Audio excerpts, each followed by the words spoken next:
Hey everybody, this is James Lindsay. You are listening to the new Discourses Podcast, and we are continuing our long series on the Nazi experiment. This is the 10th volume in that series, which, given the fact that there's one prequel episode, makes it really the 11th, and there's a bullet too, which kind of makes it the 12th. So we're really getting into the details here. We're really getting deep. It's kind of funny. The first episode that I actually read formally for the series was chapter 1 of the second volume of Mein Kampf, where I laid out Hitler's vision for his racialist worldview.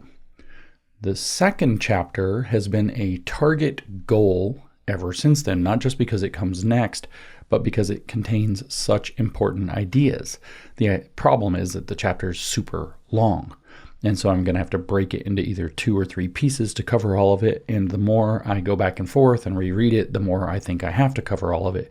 But at the beginning of this chapter, chapter 2 of volume 2 of Mein Kampf, we see Hitler take this idea of his racialist worldview, or Weltanschauung, and apply it to a racialist state. In other words, the idea becomes concrete in the state.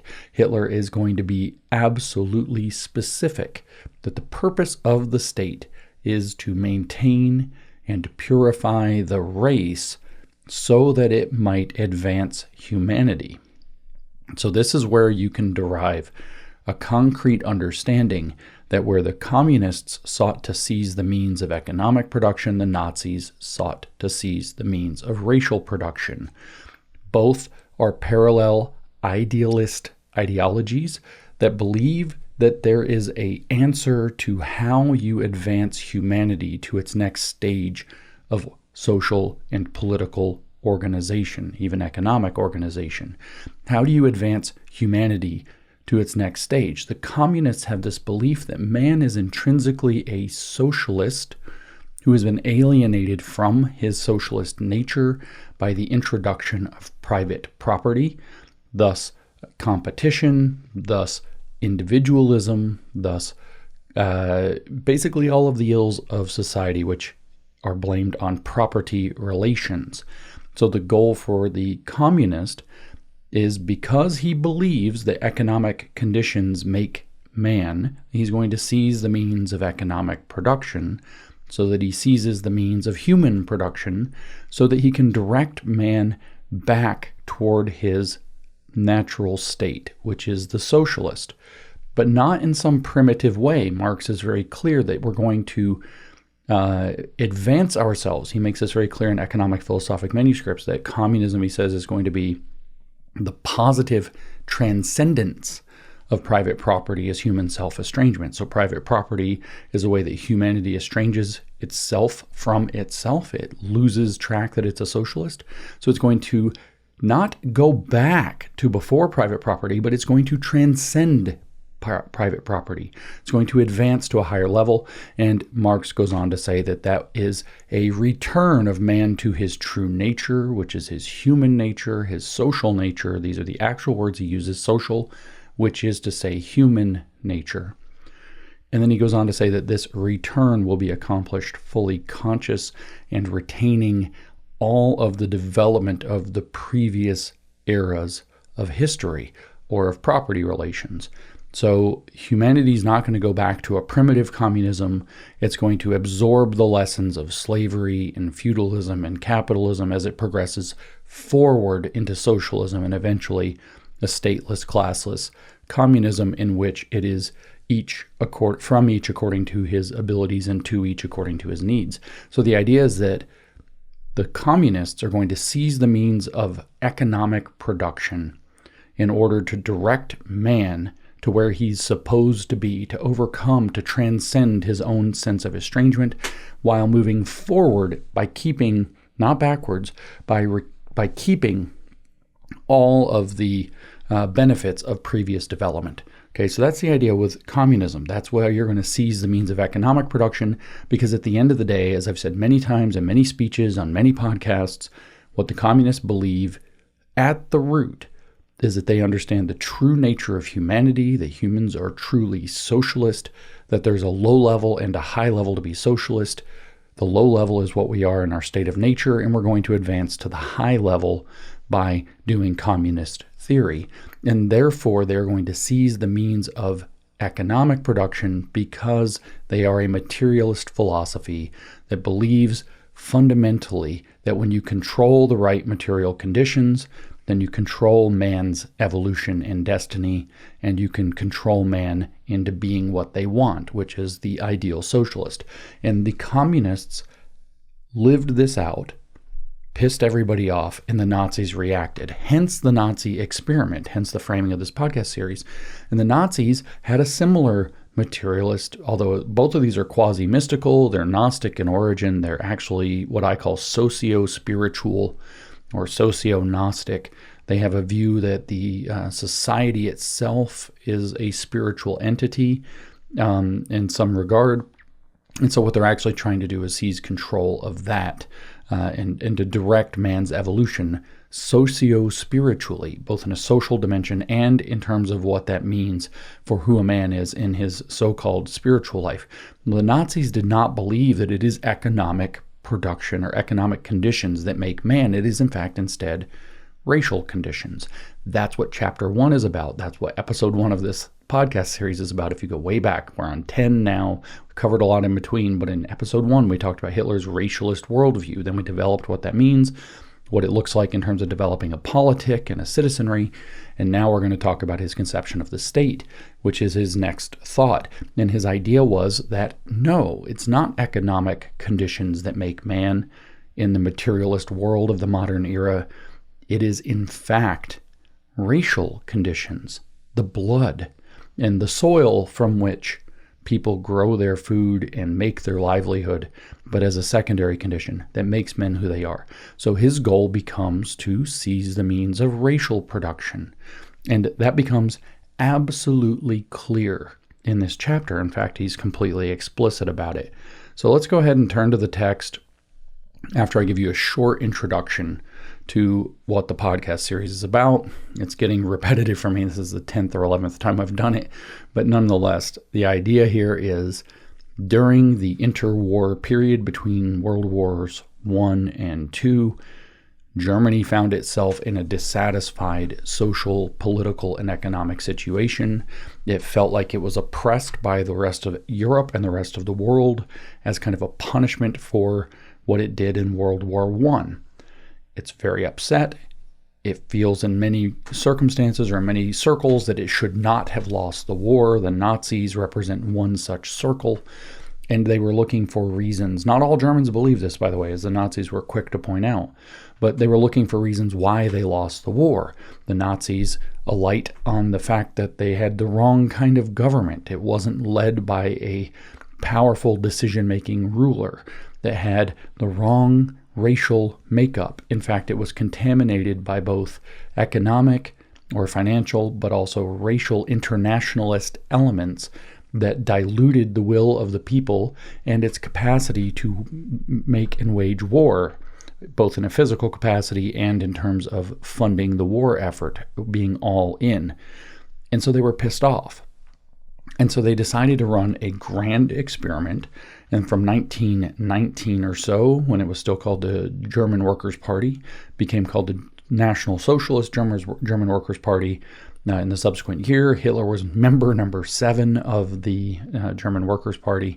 It was a small group when he joined it. It became the National Socialist one not long after. Hitler tells the story, as we recounted in one of the other episodes, God knows which one, thinking of the numbers, where I read chapter 12. I guess it's the one about the 40 points of the Nazi program. He recounts how this movement suddenly took off in 1920. Hitler ends up in prison for his political activities in the last years of the first half of the 1920s, 1924, 1925.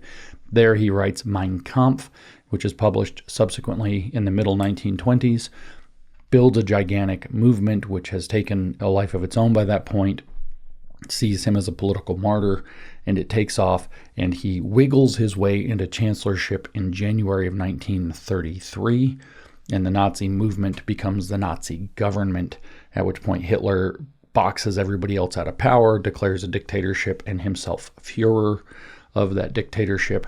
And the Nazi experiment begins in earnest. Can these ideas, this racialist worldview and racialist state, for example, can these ideas put into practice save Germany? We know that it's a socialist program. We know that it's a revenge-based program. We know that it's based on creating conquest and taking territory. We know that it plunders other regions. We also know unequivocally that it hates and blames Jews.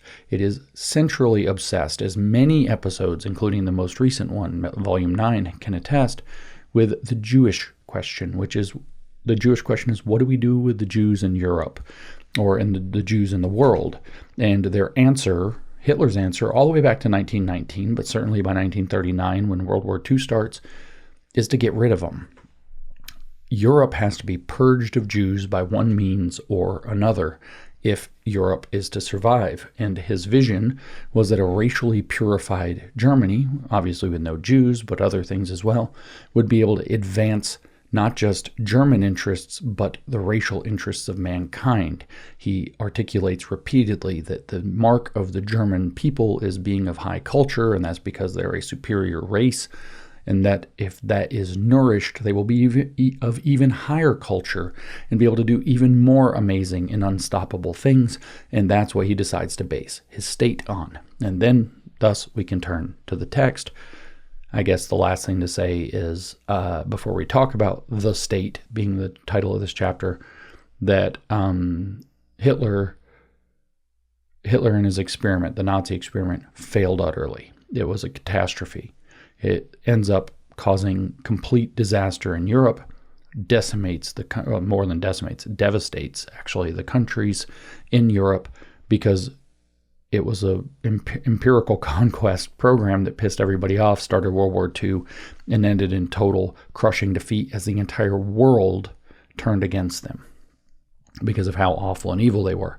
And that's without even mentioning the singular act of evil in 20th century history, which is the intentional extermination of millions of people for being racially or physically or mentally undesirable, in particular 6 million Jews in the Holocaust.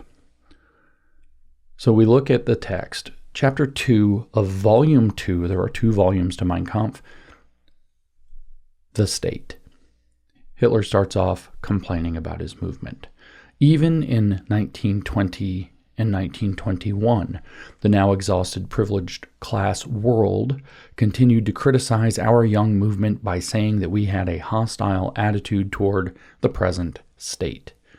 Party gangs representing a collection of political views assumed they were justified in attempting by any means possible to suppress the young and unpleasant message of our new world concept. Now that's the racialist world concept, which is this, again, quasi-mystical, quasi-evolutionary. It's like evolution not properly understood, based off of the idea that kind of looking at dog breeding or horse breeding as a model, that you can breed very specific breeds, and you could do that with human races, and accentuate traits that you want accentuated and tamp down on traits that you don't. So that's a eugenics movement.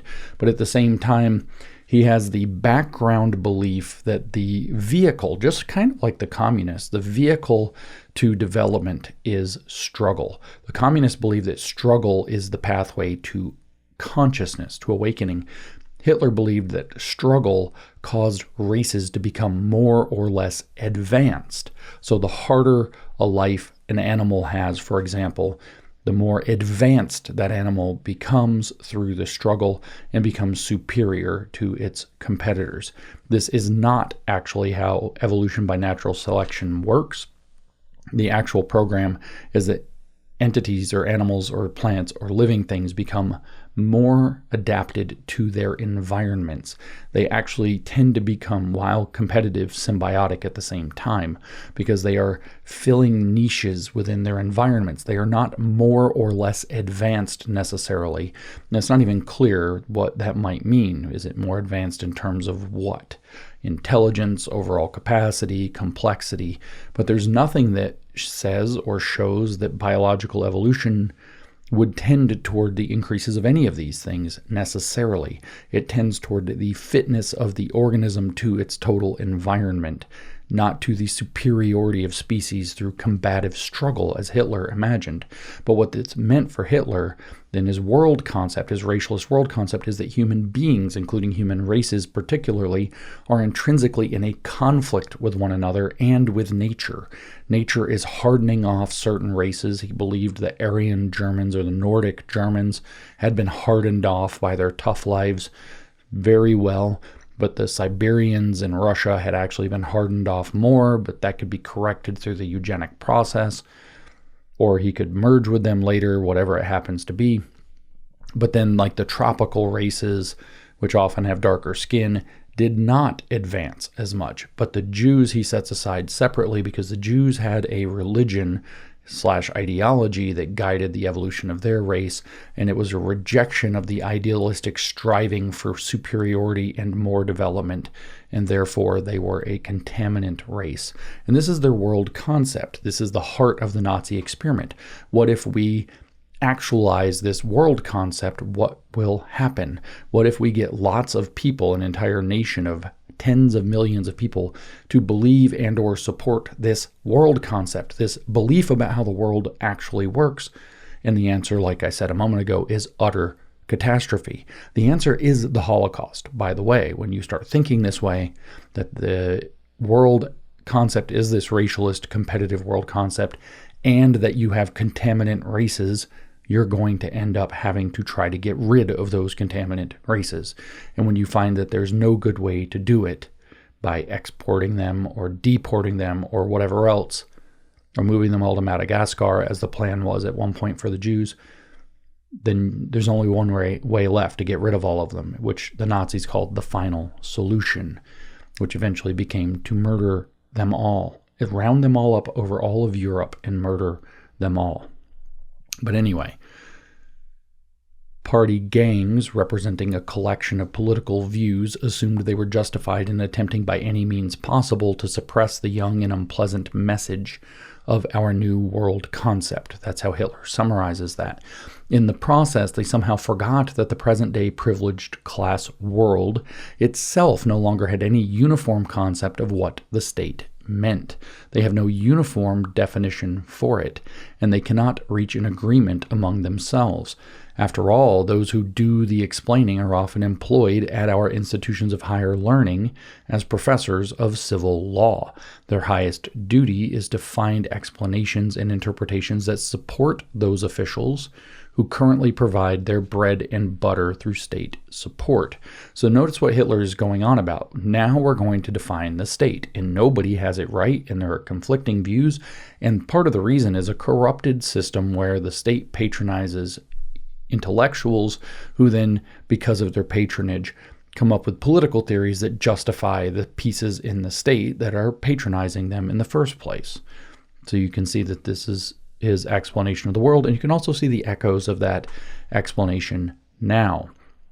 We have two completely opposed political parties, plus we have this new right rising up that rejects the views of both of them. You could say in some sense that we have three. We have the Democrats, the establishment Republicans, and the MAGA movement. They have different world views about, or state views. What's the role of the state? How is it organized? What's it for? And then you have this woke right, or new right, or woke Reich, to tie it to the National Socialism that runs in certain currents within it, that is rejecting all of them. And that's what this section of this chapter is about, is these other forms, other concepts of the state, and the Hitler's total rejection of them in favor of his racial world concept, or Weltanschauung. Okay, so then you have also this echo where you see that the think tanks and the establishment, which is generally what it's called, or as Curtis Yarvin, a woke right lunatic theorist, calls it, the cathedral, which includes academia, think tanks, the media apparatus is all kind of as one functional church of state. They are in a corrupted situation where they all produce reports on what the state is for that align with the state and the people who patronize them to make them have a job. Okay, so that's where the ominous parallel lies. Hitler goes on, the more impossible a state's makeup becomes as it grows and grows, the more artificial and unintelligible the definitions that try to give a purpose to its existence become. What could an imperial royal university professor write about the meaning and purpose of the state in a country whose state existence embodied the greatest monstrosity of the 20th century? So here is kind of an allusion to World War I. He's an imperial royal university professor, so he believed or believes in or has been established or patronized by the idea of the former German Kaiser, the imperial German force that had a king and the German king. So what could such a person in the German university system as a professor write about the meaning and purpose of a state in a country whose state's existence, that's Germany's existence, embodied the greatest monstrosity of the 20th century, that's World War I. So he's saying, what in the world could somebody who believes in that, or who is paid to believe in that, the imperial royal position, what in the world could such a professor write about the state if he lives in a country where such a state caused the greatest military calamity and the greatest cause of death ever, the most horrifying thing up to that point in the 1920s that anybody had ever lived through and that anybody could fathom. The European mind was shattered by this. He says this was a difficult task because the present-day professor of civil law has less of an obligation to be truthful than to face pressure to serve a specific purpose. This purpose is the preservation of that particular horror, the monstrous human machine now called the state, which he must salvage at any cost. No one should be surprised if, in the discussion of this problem, realistic considerations are avoided as much as possible, and in their place a jumble of ethical, moral, and other intellectual values, tasks, and aims are substituted. So notice that he's saying, look, these professors talk about highfalutin ideas like ethics and morals, intellectual values and things, and they're just defending their own interests. In fact, there are realistic considerations to be attended to. He says, in general, we can distinguish three approaches used by these theorists. A, the group which believes the state is simply a voluntary association of human beings under a governing power. Now he elaborates a little bit, but just to summarize for you what's going on here, Hitler is going to present three pictures of what people in Germany in the early 1920s, right after World War I, right after the end of the imperial royal model, he's going to present three pictures of how people at the time think about the state, and he's going to reject all of them in favor of one built around his racialist worldview. So first group, A, the group which believes the state is simply a voluntary association of human beings under a governing power. He says this group is the largest. In its ranks we find the worshippers of our present-day principle of authority, in whose eyes the will of the people plays no part at all. To them, the fact of a state's existence in itself makes it sacred and invincible. To accept this craziness of the mind, one would need an absolutely dog-like adoration of so-called state authority. In such people's heads, the means is turned into an end in the twinkling of an eye. The state is no longer there to serve men. The men are there to worship a state authority that embodies the ultimate and somehow the official spirit. To prevent this condition of silent, ecstatic worship from being transformed into one of disorder, the state authority itself exists only to maintain peace and good order. In this fashion, it is no longer a means or an end. The state authority must guard peace and civil order, and peace and civil order must in turn make possible the existence of the state authority. Between these two poles, all of life must revolve. He gives us an example of this in practice. In Bavaria, this approach is represented primarily by the state craftsmen, of the Bavarian Center Party, which goes under the name Bavarian People's Party. And the editor gives the note, the party that splintered from the main Center Party in 1919. Formerly in Austria, the black and gold monarchy supporters carried this stasis of state attitude. Another editor's note, Black and gold were the royal colors of the House of Habsburg and the Legitimists, who supported a monarchy system and believed in a succession of kings based on fixed rules. In the Reich itself, Hitler says, it is often the conservative element whose concept of the state follows this same path. Now, I'll point out that this is where things get a little bit interesting, because if we look in French Revolutionary terms, this is where you're looking at the right side of the National Assembly, the political right.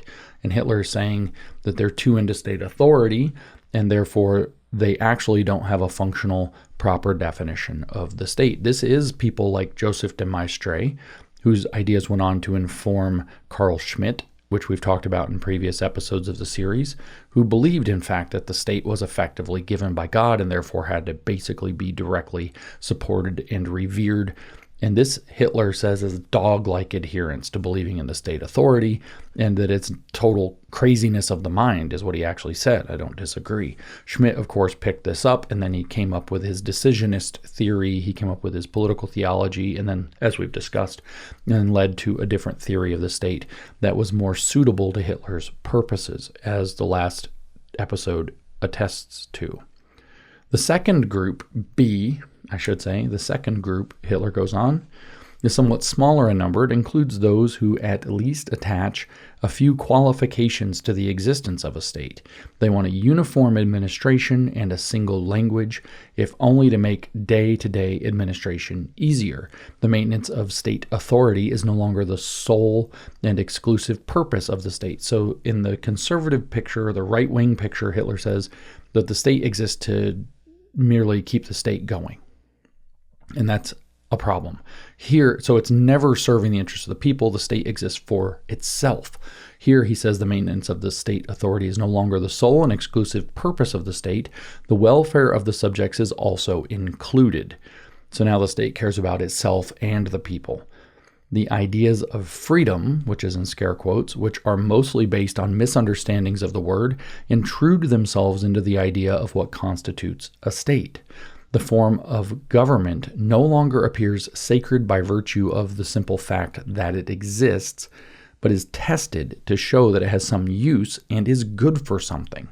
The mere fact that the government has existed a long time does not protect it against the criticism of the present. Beyond that, this concept expects the state to provide economic stability and advantages for the individual, and therefore the state is judged from the standpoint of how well it promotes economic productivity. We find supporters of this view among our ordinary German privileged class, particularly the members of our liberal democracy. What we have in our time is an ominous parallel, because these are your so-called neocons. These are what the woke right or the new right criticizes as people who see the purpose of the state to promote economic productivity, and therefore individuals are they're not actually essential members of the state. They are, in fact, fungible economic units, which is some woke right word salad gobbledygook for them to strawman the way that so-called neoliberal or neoconservative political or economic regimes operate with regard to the citizenry. So the citizens are slightly concerned so long as they are productive to the economic program that the state is providing in kind of a circle back to them. And who benefits from it?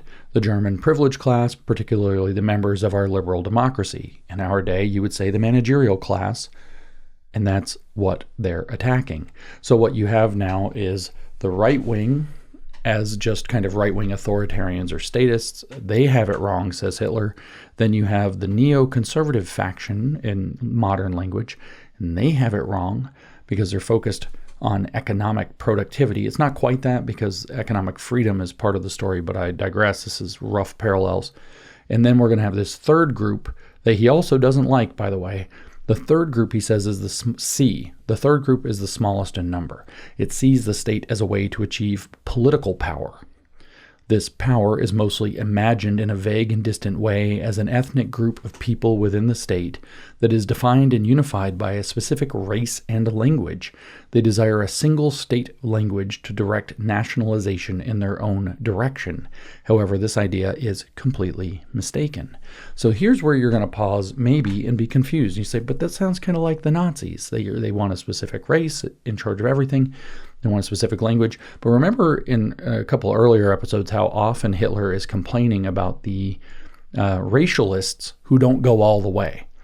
That's what he's talking about. In parallel to the communist circumstance, for those that are familiar with it, I'm not going to break it all down, you had the Bolsheviks were what became the Communist Party that led the Soviet Union, but they were up against a kind of squishier socialist group called the Mensheviks. So what Hitler's actually complaining about here would be the equivalent of the Mensheviks to the Nazis. So where the Nazis are like the Bolsheviks, these guys are like the Mensheviks by comparison. So they're the kind of limp-wristed racialists who have a very superficial understanding of what the racialist world concept is supposed to be. It's kind of a Volkisch view, but he thinks it's too narrow, that it's based only in some cultural aspects, a little bit of race, and a linguistic component. Everybody has the same language. So these would be like, frankly, today, your NatCons, your national conservatives. They have this idea of a national identity, but they're still not psychotic about it. They're like the Menshevik group to the Bolsheviks of the woke right. So for those of you who've been upset in the past that I called the NatCon or National Conservatism Movement woke right, or the final boss of the woke right, another perspective on it would be that they're like the Menshevik group and the real radicals don't like them, which is playing out right now in the National Conservatism Movement, much to its founder Yoram Hazony's dismay. So there were a lot of Volkisch nationalists which is to say national conservatives, in Germany at the time, who Hitler thought didn't go far enough because they wouldn't put biological race at the absolute center of the program. It wasn't about, in modern language, heritage Americans. It was about forging a American national identity. So Hitler's complaint is that these people don't have enough racial purity at the center of their view. They are not building their view out of a concept of racial struggle, that evolutionary model, and therefore, as we'll see, he believes that the people, even if that would work, would degenerate. So this is where he's going to have his conclusion that you have to have an activist, racialist state that is acting to preserve and advance the race. In other words, in the language I used at the beginning of the podcast, paralleling the communist, sees the means of racial production. It's not enough to care about the race, you must seize the means of racial production. So Hitler goes on, in the last 100 years, so that would be, just to remind you where we're talking about, 1820 to 1920. In the last 100 years, it has been a disaster to watch how the word Germanization has been played with by those circles just mentioned, even though they often did so with the best of intentions. I myself can still remember how in my youth this particular term conjured up a host of extremely mistaken ideas. Even in pan-German circles at the time, one often heard the opinion that Austrian Germans might, with the assistance of the government, succeed in Germanizing the Austrian Slavs. They never realized for a moment that Germanization can only be applied to a country and never to a group of people. What most people thought the word meant was the forced use of the German language. But it is an unimaginable mistake, Hitler tells us, to think that a Negro or a Chinese can become a native German simply because he learns the German language and speaks it in the future, and perhaps will cast his vote for a German political party.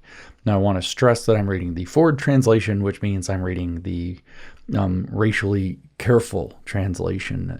In other translations, there are more colorful words used in that part.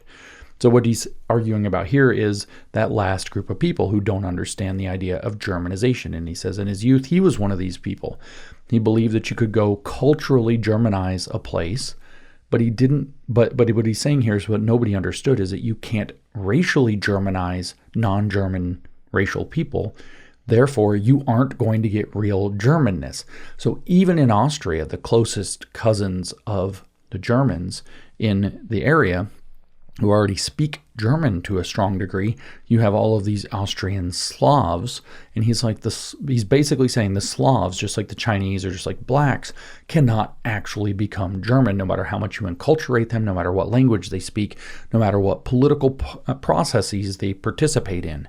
So he's saying that was the mistake because race is too central to what's going on. He says the fact that any such Germanization in reality is a de-Germanization was, in other words, by trying to make German people who are not racially German, you are making people who are racially German less German by contaminating or weakening their racial stock. That's what he's saying.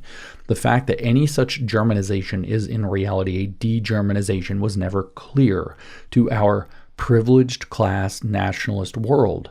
Just substitute in managerial class and you kind of get today's parallel.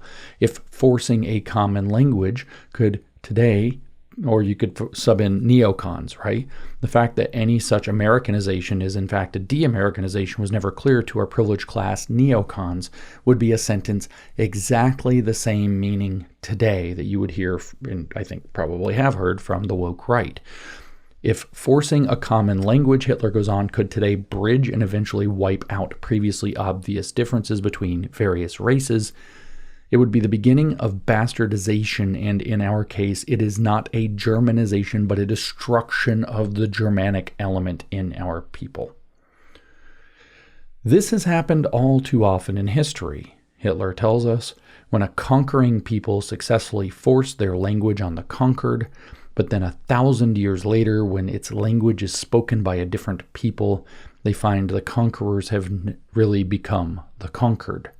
So by racial dilution, they conquer themselves, which he says actually is what would happen once they all start speaking the same language, because then they can talk to each other, then they're going to get along, then they're going to start dating and mating and marrying, and you're going to have dilution of the race, and thus the conquerors become conquered. And it requires having his racialist worldview to think in those terms, rather than it being a cultural domination or cultural continuance. The race is the carrier of the human stock and its capacities for Hitler. So I pause again to reiterate just how deeply racialist and racist Hitler's views were. And I also pause to remind you that when you believe this, you have two options if your goal is to purify and maintain and advance the race through eugenics, which is to get rid of all of the people by exporting them or deporting them, or getting rid of them by sterilizing or killing them so that they cannot continue to have children or interbreed with your people as he would see it. Hitler carries on nationality, or rather race. Notice what this says, nationality or rather race. Race is nationality for Hitler. Okay, that's intrinsic to his view. Nationality, or rather race, is not in the language, but in the blood. He's extremely clear here. It could only be possible to speak of Germanization if this process succeeded in changing the blood of the inferior. So notice he naturally assumes that the Germans are superior. Like I said, he either believed that no races are superior to the Nordic Germans, or that one only was, depending on different things that I've read, and that would be some Siberian Russians because they had a harder life. So it could only be possible, he says, to speak of Germanization if this process succeeded in changing the blood of the inferior, but this is obviously impossible. So now you understand why in episode 2 we didn't go forward to this. We went backwards to him outlining what his racialist worldview is made of, where he talks about how mixing blood always makes it inferior, not superior. You do not truly elevate the you don't truly elevate the inferior race. You rather dilute the superior race and make it weaker. He goes on to say a mingling of blood would produce a change, so he's going to explain what I just said, but that change would mean a decline in the quality of the superior race. The final result of such a process would be the destruction of those very qualities which once made victory possible for the conquering people. So the strength of the nation in war, which is what he's obsessing about after losing World War I, boils down to racial purity. If they were pure enough in race, because they're superior, they would have won the war, just like any contest between brutes or animals, and therefore it must have been racial contamination that cost them the war. And who's contaminating the race? And it's the inferior races plus the most inferior to his mind, which is the Jews. And he says the final result of a process of intermingling is the destruction of the qualities that are intrinsically racial qualities that made victory possible in the first place for the conquering people. Cultural abilities, he said, would disappear if they were mated with a lower race, even though the resulting mixed breed spoke the language 1,000 times better than the previous superior race. So it doesn't matter how smart the offspring are, it doesn't matter how good they are at the language, they don't have the capacity to produce the higher culture, so that will be destroyed too.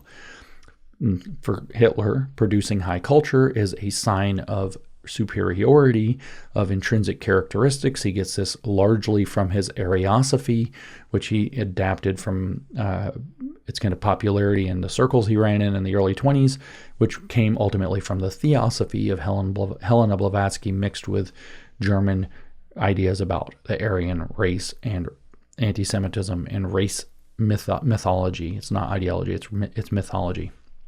So for a time, he says in this circumstance, for a time there will still be some struggle between the differing spirits of the original races. It may be that the declining people in a last effort produce surprising cultural achievements, but these are only single products belonging to the remaining elements of the higher race, or bastards of the first generation in whom the better blood still predominates and strives to break through. Such cultural masterpieces are never the products of the final descendants of such hybrids. These mixes will always exhibit a cultural quality that moves backwards and does not progress. So again, I reiterate how deep his racial ideology is, so much so that cultural achievements are the direct result of the purity of the superior race. Today, he carries on, it is fortunate that the Germanization of Austria by Joseph II never took place.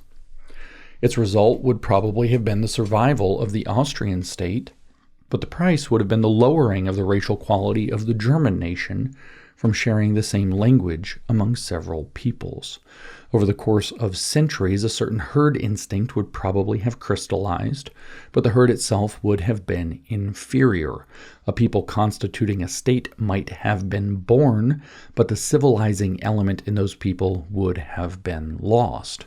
So this is so strong a belief with Hitler that he's saying it's actually good that we didn't succeed in making Austria a Germanic state properly, because had that happened, what would have occurred next is a mingling of peoples, even though they're closely related, mingling of peoples that would have made the totality inferior and would have made the German situation even worse.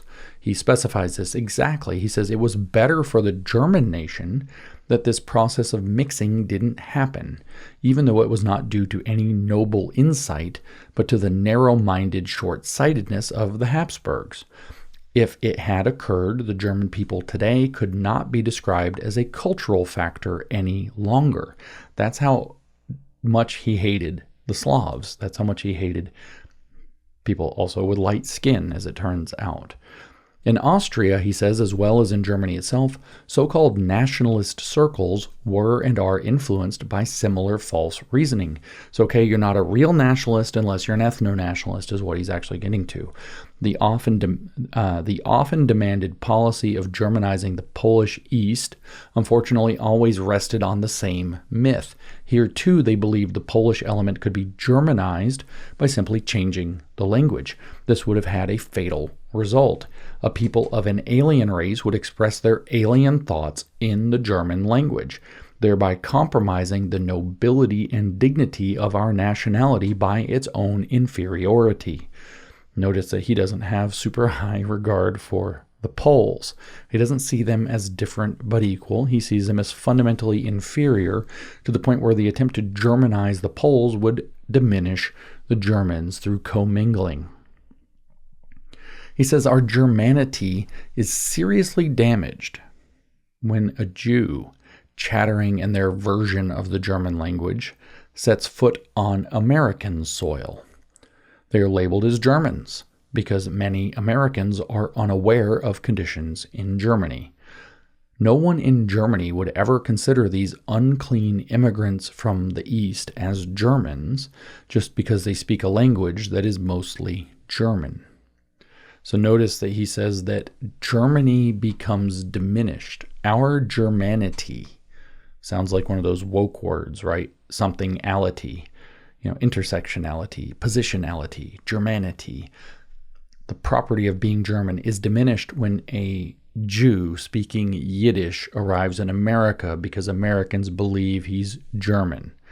That's the depth of wrath that Hitler has about this. So this is a reason for him to be angry at Jews because the German Jews go around convincing people that Germany is polluted by these things as he sees it.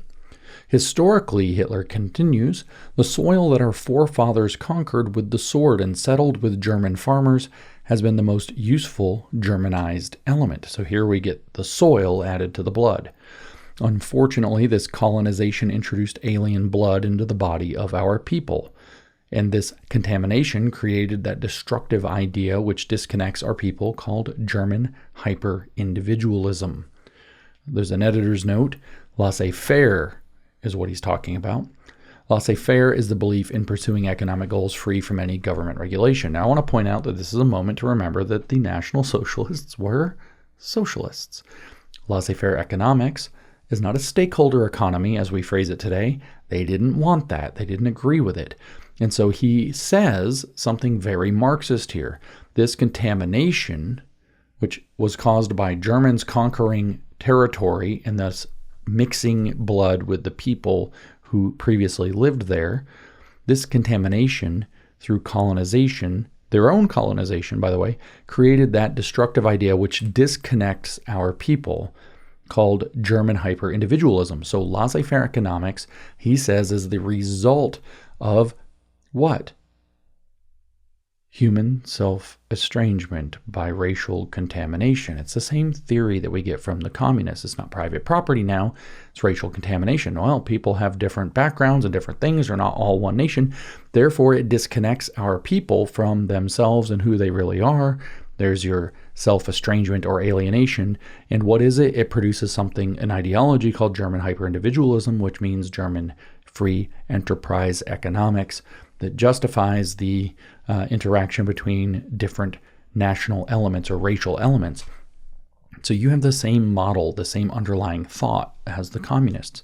And he's very clear that the mixing of blood and soil through the acquisition of soil, the Germanization of soil that's what he says, the Germanization of soil, which should benefit the people, led to the intermixing of the races, which led to the contamination of the blood. And this created the destructive idea called German hyper-individualism or laissez-faire economics, which disconnects our people, which in other words alienates the German from himself. So you get this same idea. Nazism as positive transcendence of human self-estrangement by racial mixing. And there you get the exact same foundation that the communists use in a different domain. That's the deep progressivism that Nazism exists to correct. And we're going to hear this from Hitler explicitly in this chapter, that the state that he's going to recommend in contrast to those three models is going to be the one that can intentionally fix that. It can reconnect the German people to who they really are by purifying and advancing the race. But to do so, it has to get over this destructive, alienating, or self-estranging idea called free market economics, or laissez-faire, or German hyper-individualism, as he phrases it. Notice the focus on hyper-individualism as though it's like this atomizing thing that disconnects you from your heritage, right? So the language and vibe of the woke right is visible yet again. He goes on to explain this. This unfortunate quality is frequently even praised. Even in this third group, meaning the ones who are already racialist but not enough, our national conservatives are the model here. Even in this third group, many consider the state as an end in itself, and they believe the preservation of the state is the highest duty of human existence. To sum up, he says, the deepest roots of these views fail to tap into the understanding, and here's the key part. This is the key. This is the money line. To sum up, the deepest roots of these views fail to tap into the understanding that the true power which creates culture and substance of character depends on racial elements, and that the state's primary task is the preservation and improvement of the race. Let's just read that part again. You need to understand that this is the Nazi racialist state. The state's primary task is the preservation and improvement of the race. He could not possibly be more clear that what he's talking about is seizing the means of racial production through a totalitarian state apparatus. He says it is the race which is the essential element for all human cultural development. The ultimate conclusions from these false concepts about the nature and purpose of a state were drawn by the Jew, Marx. He separated the state concept from racial obligations without offering any other acceptable substitute, and used the privileged class to smooth the path for a doctrine which nullified the value of the state. So there's him blaming Judeo-Bolshevism, which he lays at the feet of Marx and his theories, saying that Marx had the purpose of the state completely wrong. It is not to unalienate the worker, it is to unalienate the race from itself, and that Marx had this all wrong. He separated the state concept from racial obligation. That's what he says. So when you hear the woke right guy saying that what's missing from socialism that would make it work is a nationalistic element where the nation is conceived of as a homogeneous people or a folk, now you understand what's going on. And when they say they're anti-communist because they oppose Marx because he didn't understand this, now you understand what's going on. Even here, Hitler tells us, the struggle of the privileged class world, the managerial class or whatever, the neocons, the globalists, even here, the struggle of the privileged class world against the international Marxist was bound to be a failure from the beginning. Hitler tells us. It had long ago sacrificed the foundations which would be necessary to provide a solid footing for their ideas and beliefs. The cunning adversary that's the Jew, by the way, recognizing the weaknesses of its enemy's structure, is rushing to the assault with weapons furnished by that same enemy, even if those weapons were handed over unintentionally to the Marxists. It is therefore the first duty of a new movement, which is standing on the foundation of a race-based world concept, to explain the nature and meaning of the state in a clear way. And he just said, it's for the preservation and improvement of the race. The first duty of the movement is to advance its race-based world concept into a state apparatus. He says we can conclude that the state is not an end in itself, but a means to an end. The state is indispensable when it comes to forming a higher human civilization, but the state is not the cause of that higher civilization. The civilization depends exclusively on the existence of a race capable of creating that culture. So races produce culture, demographics are destiny, that's what you hear all the time. So the civilization depends upon the existence of a race capable of creating the higher culture that's necessary for higher civilization. So the state doesn't produce higher civilization, it secures the conditions for higher civilization. Now this is an idea that the American experiment has in common. The belief in the American experiment is that if we keep the government out of the way of the individual and we secure his inalienable rights to life, liberty, and pursuit of happiness / property, and being able to do with your property what you want, then people will generate higher culture, higher civilization, that you will have a better situation than otherwise. But Hitler has this same concept. The state is the means to an end. The end is an emergent higher order. But the way that we're going to get to that emergent higher order is not through letting people have freedom and getting out of their way and removing arbitrary power from their lives, but rather by intentionally preserving and improving the race on purpose by the state. He says because the civilization depends exclusively on the existence of a race capable of creating that culture.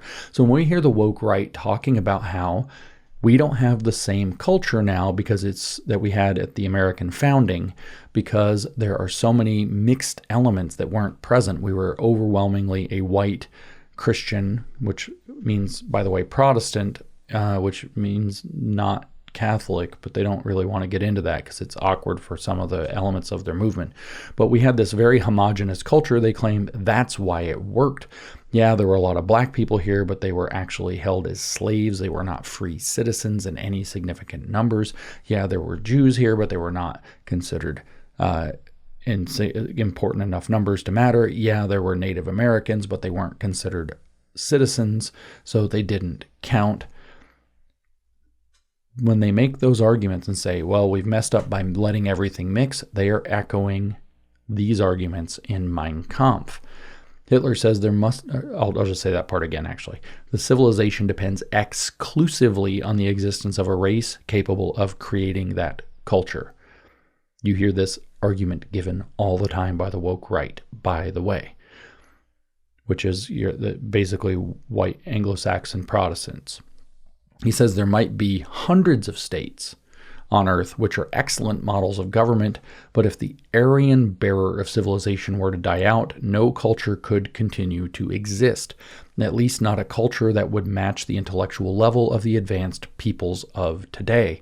So that's straight from Ariosophy and straight from Theosophy, that there are fundamental root races of higher capacity, and only they can produce culture. That is a mystical race ideology that he's investing into the Germans through the stepping stone of something called Ariosophy, which is the wisdom of the Aryan, is what that would mean from the Greek.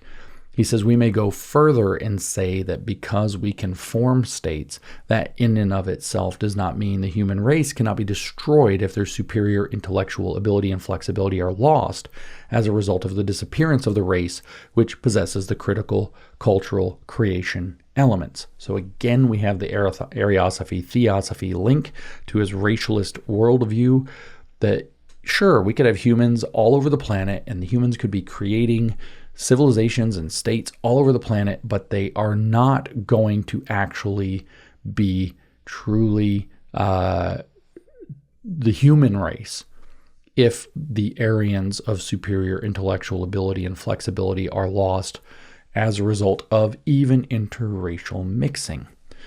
This is his argument. This is what he's saying. This is what he believes. This is what he based the Nazi experiment in the racialist state upon. He says, if, for instance, so this is echoing, by the way, the idea that, well, what would happen in a thought experiment if we replaced all the Americans today? We snapped our fingers and all the Americans vanished and were replaced by Indians. It wouldn't be America anymore. So the natural extrapolation is, well, what if we bring in a bunch of Indians into America? Well, it's not really America anymore. And what America has been capable of producing will not be able to be produced any longer. So we see exactly that line given in the anti-Indian bigotry, which is the same basic bigotry, by the way, as the anti-Jewish bigotry, which is that you have a minority group, some of whom are very successful, and there's envy directed toward them because you have a successful minority group. And then you have that paired with a less successful contingent of that minority who people deem to be something of a nuisance. If, for instance, Hitler continues, the surface of the earth were turned upside down today by a massive earthquake and a new Himalaya mountain range were to rise from the ocean, the civilization of mankind would be destroyed in one cruel catastrophe. No state would continue to exist, all the bonds of order would be dissolved, the documents of 1,000 years' development would be destroyed, the world would be one huge corpse-strewn field covered with water and mud. Yet if from this chaos of horror, just a few men of a definite race who were capable of creating civilization had escaped, the earth would once more show signs of human creative power when calm was restored, even if it took 1,000 years. Only the destruction of the last civilized race and its individual members would permanently devastate the earth. On the other hand, we can see, even from present-day examples, that the state structures which are founded by races that lack this cultural intellectual element in their tribal beginnings cannot protect the members of their race from eventual extinction. So we have the classic thought experiment of, what if we were blasted back to the Stone Age here by an earthquake? It could be a volcano, it could be a comet, it could be a nuclear bomb. What if we blasted ourselves back to the Stone Age? What he's saying is, humanity and the earth would be devastated completely unless some Aryans survived. But if even a few Aryans survived, they would be able to rebuild culture all the way back, even if it takes 1,000 years, because it's in their essential nature to do so. This, again, is that theosophical view of cultural capacity being linked to root races, which was brought into the Aryan race capacity by both the Theosophists like Helena Blavatsky and the Ariosophists, who brought this into the German racial, cultural, or Volkisch context. Hitler carries on, just as certain species of great prehistoric animals became extinct, so must man give way if he lacks that certain intellectual strength which is required to find the weapons necessary for his self-preservation. Again, with the same theme. The state, he tells us, does not advance cultural progress. The state can only preserve the race, which does bring about the advancement. So for Hitler, he fundamentally believes that cultural progress is imbued to certain races and not others, and the only role the state has to play is in preserving and enhancing or advancing or improving upon the racial characteristics of that superior racial stock. Otherwise, Hitler says, the state may continue to exist for centuries without taking any actions, while as a result of the state's failure to prevent the mixture of races, the cultural capacity and the resulting general quality of life among the people have suffered profound change. The present state, for instance, might still maintain its own existence in a mechanical way for a considerable length of time, but the racial poison of inbreeding allowed by our political body produces a cultural decline that is already horribly apparent today. The existence of a higher level of humanity. Notice that progressive, theosophical, mystical, occultist language. The existence of a higher level of humanity does not depend on the state, but on the race, which is the nationality capable of creating that improved level of humanity. So improving the level of humanity is the purpose of this racial statecraft. But let me again reiterate how much theosophy he is actually operating upon. This is all a mystical belief about how races are tied to intrinsic superior qualities. And he's deeply into this. His entire model of the state is being crafted around a theosophical model.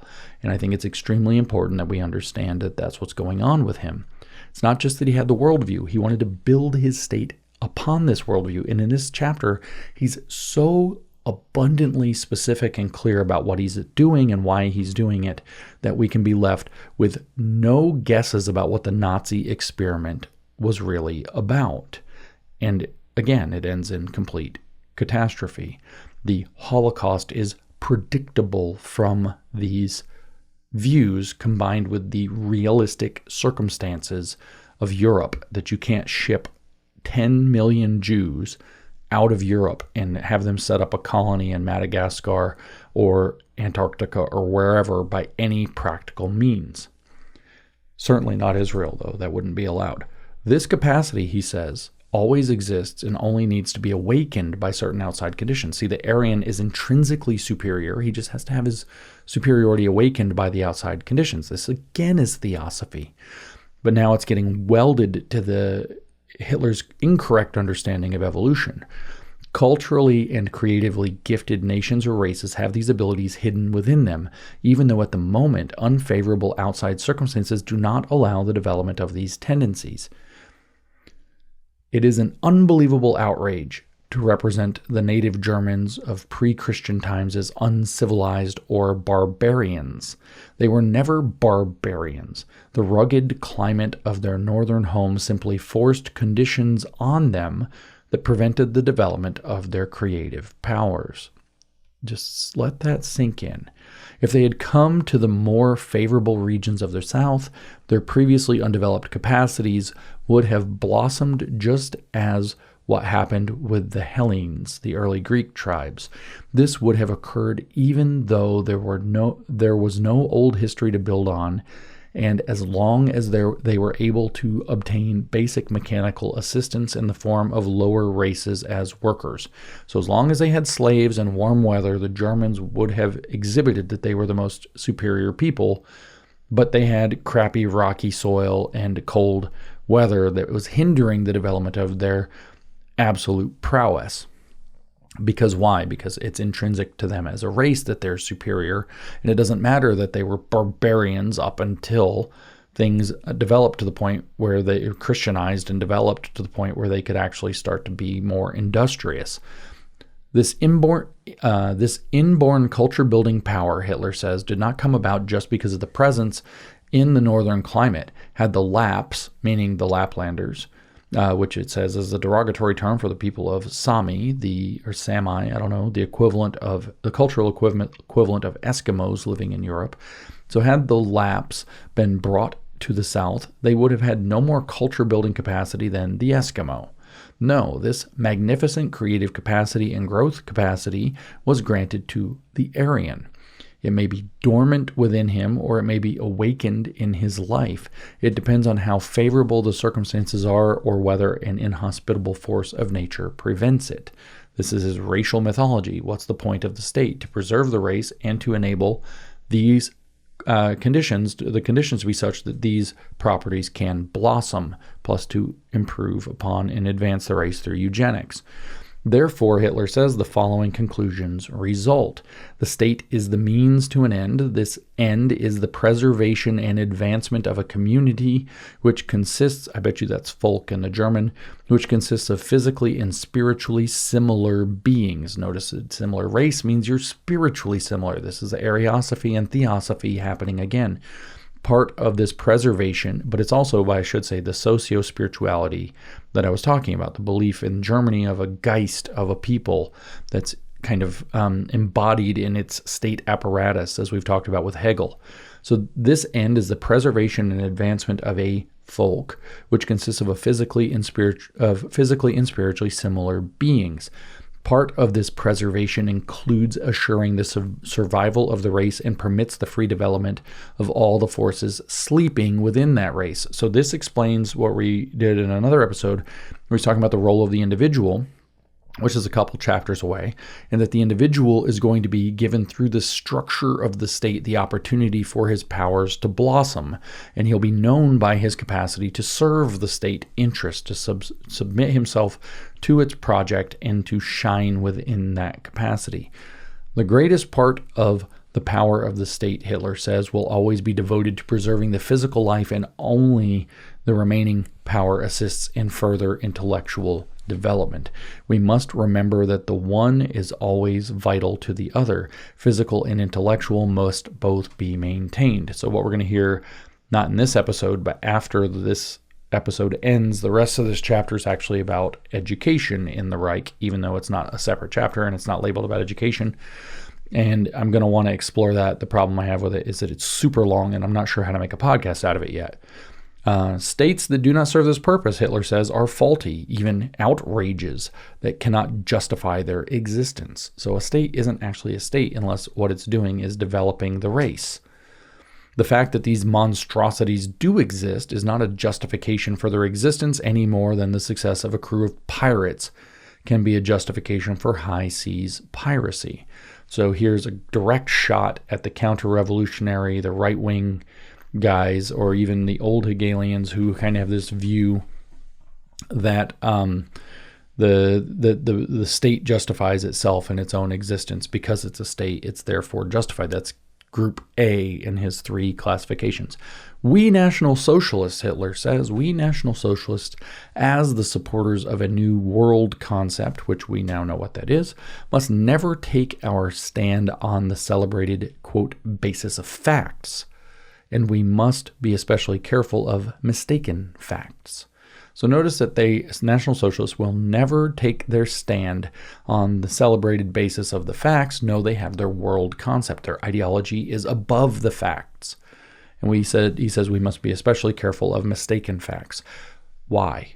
He says if we did so, we would no longer be the supporters of a great new idea, but rather slaves of the existing system. Now, I think he's being sarcastic when he puts basis of facts in quotes here, but this is the idealist position in the first place. This is the same thing the communists do. Guys, your communism's not going to work. Why not? Well, based on the facts of the situation, nobody's going to have any food. You're a bourgeoisie, you're a kulak, we need to kill you. That's the mentality with the communists. Why? Because you don't support the socialist vision. If you supported the socialist vision, you know it would just work, bro. Get on board.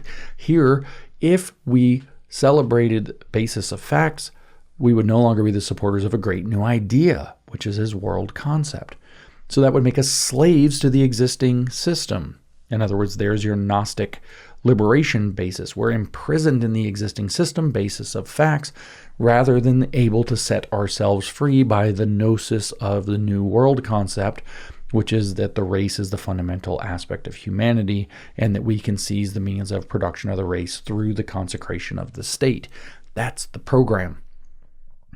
He says we must make a sharp distinction between the state as a bottle and the race as its contents.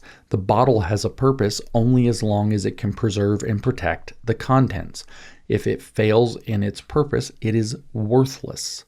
So once you've adopted ethnonationalism, you believe that the point of the state is in fact to preserve that ethno-nation, the ethno-state, and therefore he says this is like a bottle with its, say, wine or whatever that's in it, or milk. He was a vegetarian, he liked his bottle of milk. So you've got the milk inside the bottle, and the point of the bottle isn't to have a bottle. The point of the bottle is to protect the milk, right? And so he's like, the point of the ethno-state is to protect the ethnicity inside of it. And if it fails on that purpose, it is worthless. That's his analogy. The highest purpose of the race-based state, he says, is to care for and preserve those racial elements which are the creators of culture. They produce the beauty and dignity of a higher humanity. I want you to let that soak in, that the measuring stick is the production of higher culture, higher humanity. This is like where Marx in the Economic Philosophic Manuscripts goes on and on about how once you have a social ear and a social eye and social organs, you'll have a better understanding and be able to produce higher culture and appreciate things in a new social way. But now you're going to appreciate it in a new racial way. It's the same program. As Aryans, he says, we can view the state only as a living organism made up of people. That sounds like the Theosophy of the United Nations podcast that I did, doesn't it? It does not merely assure the preservation of this nationality, but the state must lead the people to the highest freedom possible by continuing to develop its spiritual and intellectual capacities. So humans are going to be developed. The state is like an organism that's going to help advance them. But Hitler's pissed. Here's what he says. But what is forced on us today as a state is in truth the tainted result of profound human error that brings with it unspeakable suffering as its consequences. We National Socialists know that this attitude is revolutionary in the modern world, and we are branded as revolutionaries for it. However, our thoughts and actions are not determined by the applause or disapproval of our contemporaries, but by our inescapable duty to a truth we have recognized. So I want you to realize that the whole program, the Führer principle, is based off of this concept of duty. Right-wing totalitarianism or woke right, is based off of a consecration of duty to the people, whereas the left vision is kind of this opposite. Is not about duty. You don't have a duty. Although you're supposed to learn the value of work. You're actually supposed to be brainwashed into the value of work. So it's sort of like duty, but it's a different thing. And it's actually to the radical equality, the radical sharing here. But they believe they've discovered a truth about the world, a higher truth that gives them the mandate of truth or heaven or God or history, whatever it happens to be. And they have a duty to that truth. It's not what people like or dislike. It doesn't matter if we're revolutionaries or they think we are. He says we must believe that future generations, with the benefit of hindsight, notice the progressive thinking, they're on the right side of history. The right side of history message is that future generations will look back and realize that you were liberating humanity from some evil oppression. We must believe, Hitler says, that future generations, with the benefit of hindsight, will not only understand our present course of action, but will also confirm it is the right one and praise those who followed this path. Hitler rolls over in his grave that it's Benito Mussolini that's doing this today. From this, we National Socialists set our standards for the evaluation of the state. The state becomes the vehicle to put the people in a racial category that's going to be on the right side of history, and the people in the future will understand, yes, what they did was awful, yes, what they did was brutal, but it was justified. This is the typical mandate of history idealism that you have in all totalitarian programs, Marxism certainly included. So from this, we National Socialists set our standard for the evaluation of the state. The state value will be relative when viewed from the standpoint of the individual nations, but it is absolute when viewed from the standpoint of all humanity. So again, the mandate of history and of humanity and God, whatever, heaven. In other words, the merit of a state is not found by looking at the cultural level of the state or by comparing the importance of this state's power relative to the rest of the world, but the only value of a state is in how successfully it serves the race of the nation in question. So his whole model of state is based off of his racialist worldview, which we've already described in great detail, which guarantees, given the realities of 1930s Europe, but really period realities, it guarantees the Holocaust. He says the state may be described as a model of its kind if it serves the vital needs of the race it represents, and if by its own existence the state actually keeps this national race alive. How this nation is viewed by the rest of the world does not matter. So no criticism is allowed. What we're doing, we understand a higher purpose that's above you because they're Gnostic, socio-Gnostic. So the criticism of the rest of the world, the criticism of anybody doesn't matter. It's not relevant. How this nation is viewed by the rest of the world, he says, does not matter. That is not a criterion for its success. It is not the task of the state to create abilities, but simply to clear the road for those abilities that already exist within its people. Remember, he already said that's a racial thing. So it doesn't matter what the rest of the world... The rest of the world is saying, dude, Hitler, stop. He's saying that's not our criterion. You don't matter. So he's now removing the brakes from his idealist ideology because he believes in its absolute and universal truth. Remember, his criterion is all of humanity. On the other hand, he says, a state may be called bad no matter how high its cultural level if it condemns those who carry the cultural ability to destruction by allowing the corruption of its racial makeup. So you might have an extremely great civilization, maybe the United States, that's doing amazing things, tremendous things, you might say, the golden era, you might even say, and the state could still be actually deemed bad. Why? Because it doesn't matter how great its cultural capacity is. It doesn't matter no matter how high its cultural level is, if it condemns those who carry the cultural ability to destruction by allowing the corruption of its racial makeup. Literally, the woke right says this, that we are corrupting our racial stock as Americans and therefore destroying Americans' future. Therefore, the state as it exists, America as it is now, can be judged as bad. The state in practice, Hitler says, destroys the essential element needed for the survival of this culture. That's exactly what we hear from the woke right. This culture is not the creation of the state, but is the fruit of a culture-building race protected by its unification as a state.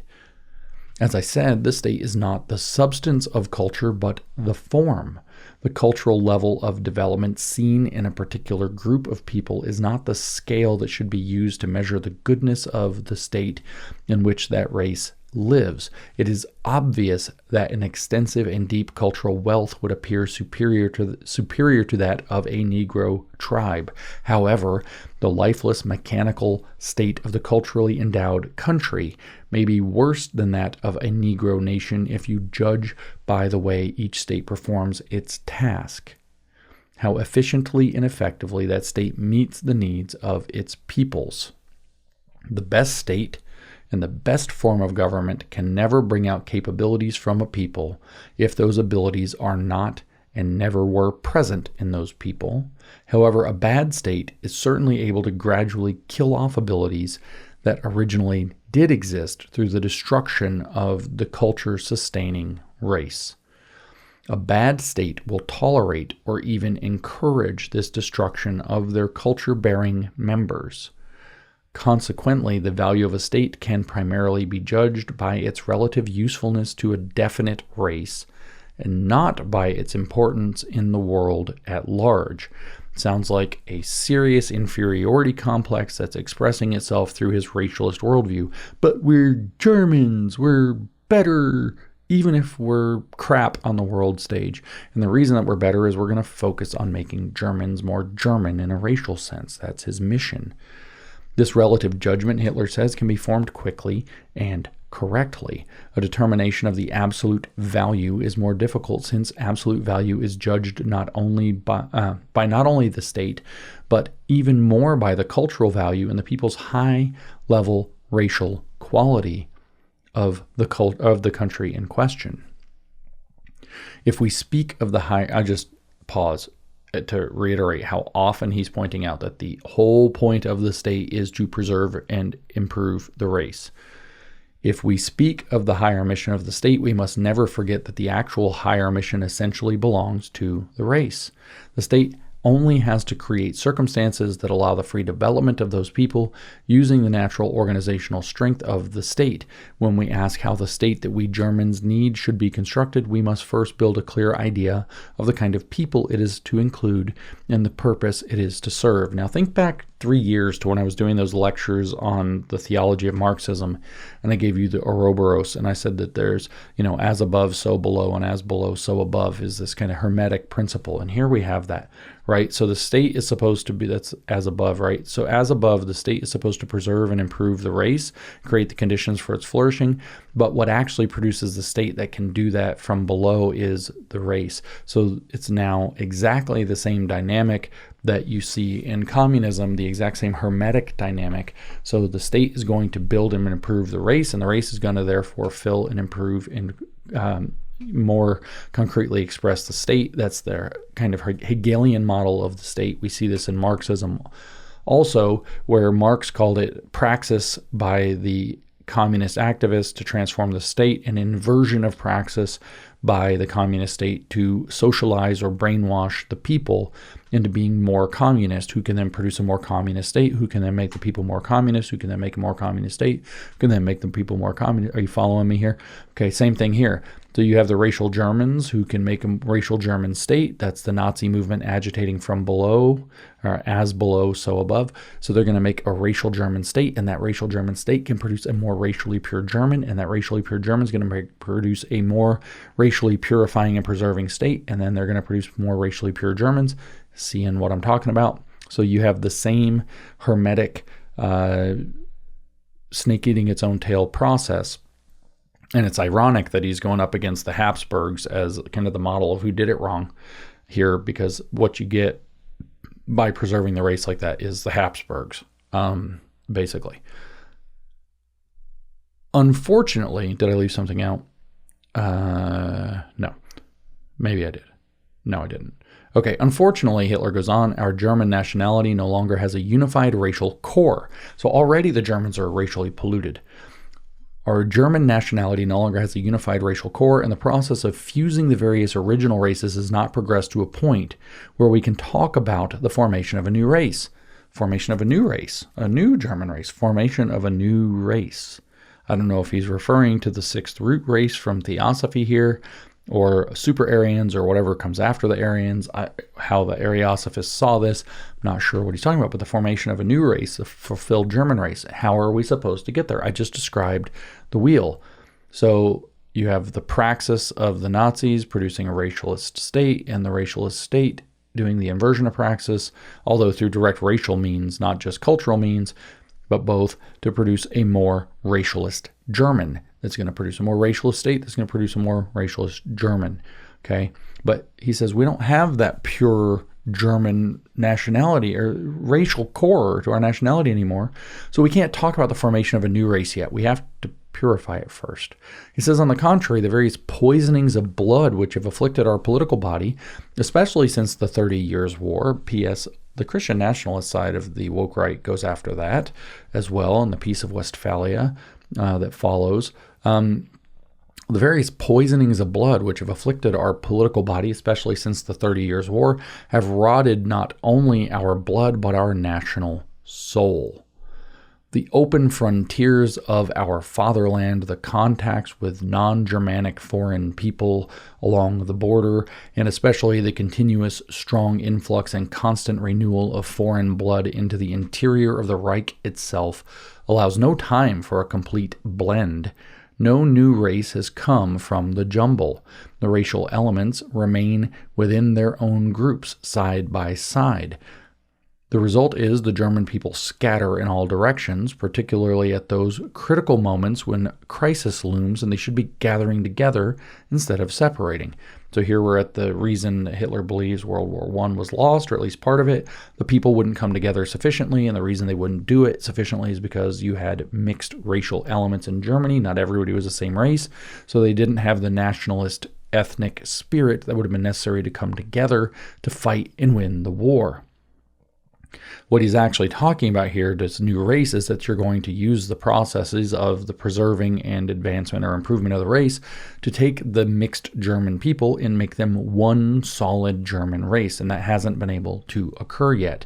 He says the result, again, is the German people scatter in all directions, particularly at those crucial moments when crisis looms, and they should be gathering together instead of separating. That's because there's a fundamental belief that's not true, that people who are ethnically similar will all work together.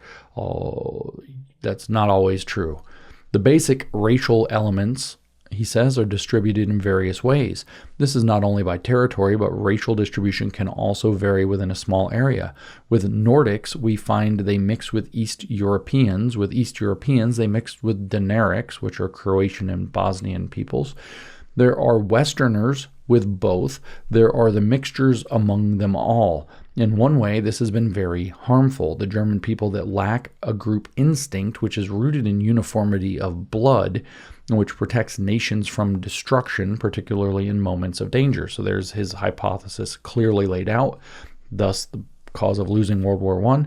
When people face danger, he says, all the small internal differences among them disappear instantly, and they form a united front as the similar group turns to face the common enemy. We're hearing similar things, of course, from the woke right. The jumble of our still unmixed, extremely different basic racial elements, he says, gives rise to what we know as hyper-individualism or laissez-faire. We already covered the significance of that, so I won't repeat it, but I want to pause to highlight it. In peaceful times, it may occasionally do a good service, but overall it has cheated us of what does Hitler want? In peaceful times, it may occasionally do a good service, but overall it has cheated us of world domination. It's right there. This has been the plan, the German world domination. So everybody who says he didn't really plan to take over all of Europe or more of Europe or whatever, wrong, totally wrong. In peaceful times, it may occasionally do a good service, meaning German hyper-individualism, aka laissez-faire economics, but overall, it has cheated us of world domination. If in its historical development, the German people had possessed an instinct for group unity, which has benefited other peoples, the German Empire today would probably be master of the globe. What do you think he's going to purify, protect, and advance the race to accomplish? World history, he says, would have taken a different course. Now, remember, they've figured out a fundamental truth. World history would have been completely different. Oh my God, we can get on the right side of history with our racialist worldview, he's thinking. No man can tell whether that dream of the blind pacifists might not have already been achieved without having to plead for it by whimpering and weeping. Now, that's a very interesting sentence, right? So, had the Germans been a unified racial group, world history would have taken a different course. And he says, no, we can't know. No man can tell whether that dream of the blind pacifists, in other words, a world without war, might not have already been achieved without having to plead for it by whimpering and weeping. So what he's saying is, if we were all Germans, or the Germans had dominated the world, then we could have world peace. No man can know. Maybe we'd have world peace without all the whimpering and weeping that these people do if the Germans had a national identity that was unified and racially pure so that they could take over and dominate the globe. This, by the way, is the exact same message as radical political Islam, or even maybe just Islam.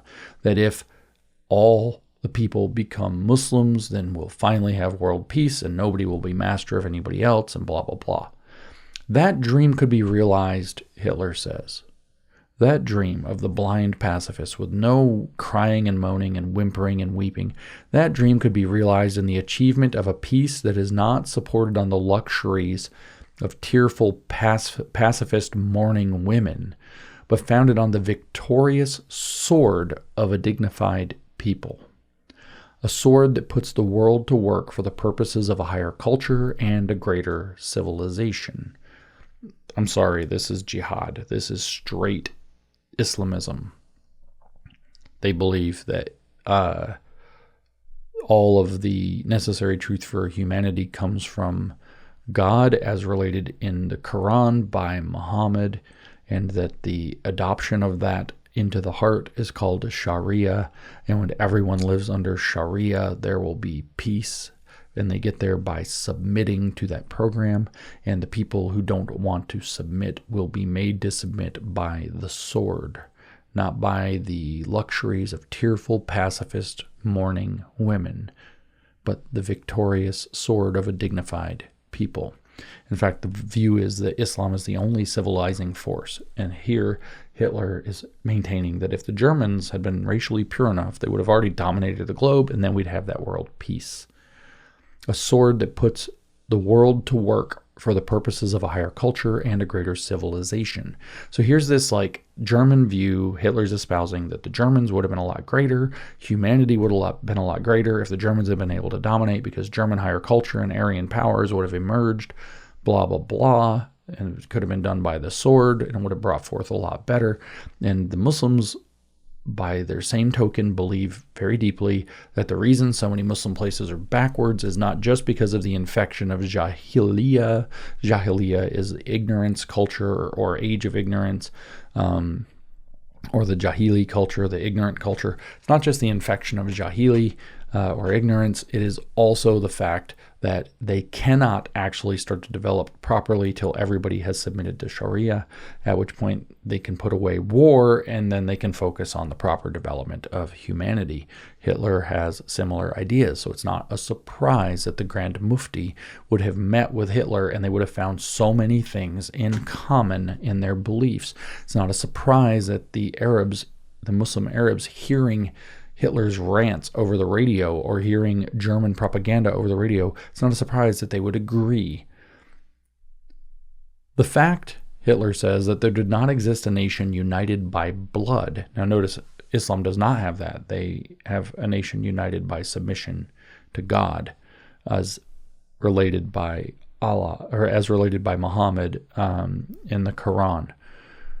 The fact, Hitler says, that there did not exist a nation united by blood has brought us indescribable suffering. So if we were all just one big inbred German family, we would have peace and prosperity and higher culture, but instead we don't have that, so we have indescribable suffering. It gave glorious capital cities to many petty German rulers, Hitler says, but the people of Germany were deprived of their right to rule. Right to rule what? The world. Everybody. Our people, he says, suffer from this lack of unity still. Notice how the formula from Mao was that we're going to start from a desire for unity. We'll then criticize and struggle those elements that are against the unity, and we will arrive at a new unity on a new basis. Our people suffer from this lack of unity still, but what has brought us hardship in the past and present may become a blessing for the future. We have been held back because our race failed to come together and unify. However, it has been equally fortunate because our dispersed people stayed mostly within their own groups, and at least part of our best blood has remained pure, escaping racial degeneration. So all the Germans mixed, but the best ones, the Aryan ones, the Nordic ones, are still pure in some corners. You can start to guess what a eugenics program is going to do with all this. Just like with the communists, who are trying to seize the means of economic production, and then when it doesn't work, they find blame for the outgroups, and then there's a purge, and it gets more and more and more poisonously concentrated around an inner group of psychopaths. The Nazi program has the same exact seeds. Okay, so it's going to be all the Germans, and then when their program starts to not work, they got rid of, let's say, all the Jews, all the racial minorities, all the physically handicapped, mentally handicapped. Okay, they get rid of all those people, and it still doesn't work. They don't have perfect peace. What's the problem? Well, external enemies and internal corruption or contamination. So they go wage war on their external enemies. It's those damn Americans' fault. It's the damn British's fault. It's the damn Soviets' fault. It's the damn Africans' fault. It's somebody's fault. So they go and wage war. That's the external enemies. That's why it's not working. And or internal contamination, especially if the war effort's not going well. So what you can bet, based on what Hitler said there, is that eventually the Nazis are not just going to purify out the racial contaminants like Jews and gypsies and racial minority groups like blacks and so on, and physically and mentally handicapped people. They are also going to start purging the inferior Germans. They didn't get that far because of World War II and then the total collapse of their program, but you can predict with certainty, had it continued, you would have that. So when we see this stupid white supremacy culture here in America following these same kinds of lines, or in Europe, you can bet your bottom dollar what's going to happen.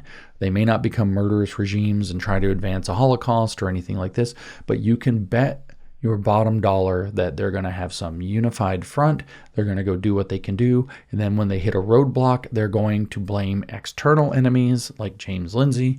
And then they're also going to blame internal corruptions. So you can imagine the unified woke right movement, everything's going fine, blah, blah, blah. They advance, maybe they get J.D. Vance as president, and then things don't go their way, and they will turn on J.D. Vance because of his wife and kids, just for example. You can guarantee it. This is as predictable as if you shoot an arrow accurately out of the bow, it will hit the target. It is it's as predictable as social science gets. It's almost as predictable as physics, because the logic of totalitarian idealist movements is always the same, always plays out the same. There is almost no variation. It's exceptionally simple.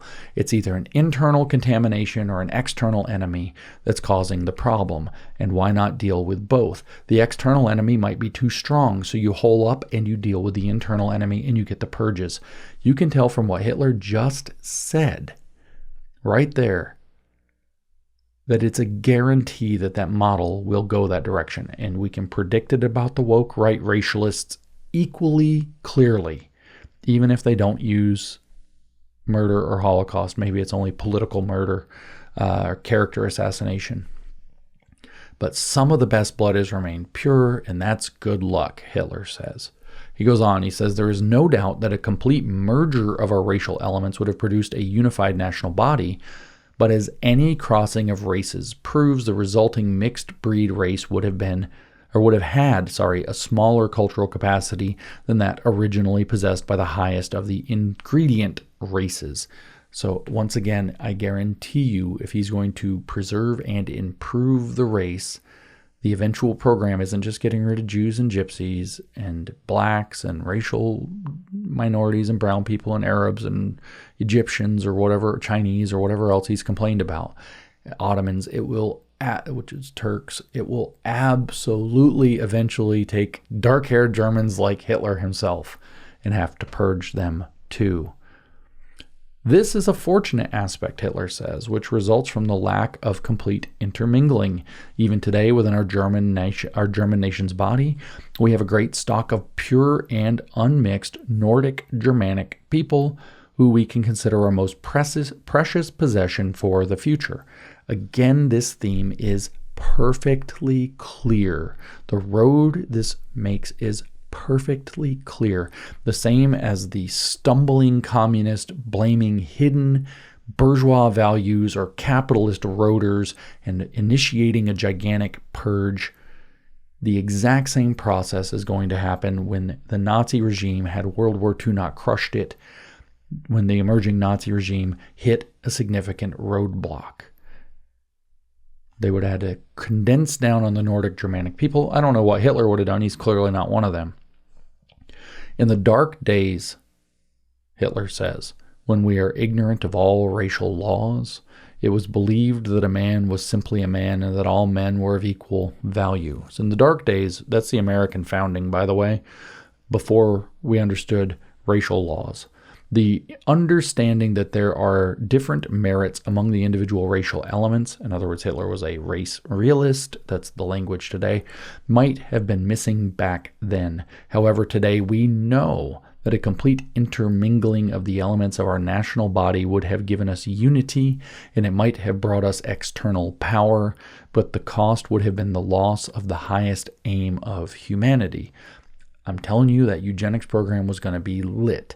The Holocaust would have been repeated against other peoples who were not as racially Nordic Germanic pure eventually.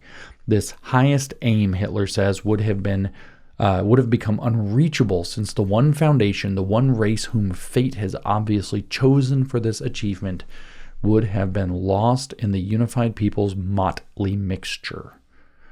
What a happy turn of chance that some Nordic Germans still survive. All the dark-haired Germans would have had to go to the crematoriums eventually, too. And this is what happens when you attach to, remember what he said, that they don't care about the basis or the facts of reality. What was it, the basis of facts? They possess a hidden truth, a higher truth. They're Gnostics. And the belief is that's what will solve all the problems. The racial purity will solve all the problems. So when it doesn't, must be that there's racial impurity somewhere. We find it and we destroy it. That's the same thing that the communists do. So make no mistake that this would have been just as catastrophic in the long run as the communists. It's not about their economic system allowing for a little bit of profit making. That would have helped prolong some things. But when things start to go wrong, they're going to blame external and internal enemies. And eventually the internal enemies are easier to deal with and you get a purge. And in this case for the Nazis, because it's a racialist worldview instead of an economic worldview, you are going to get a purge based on race.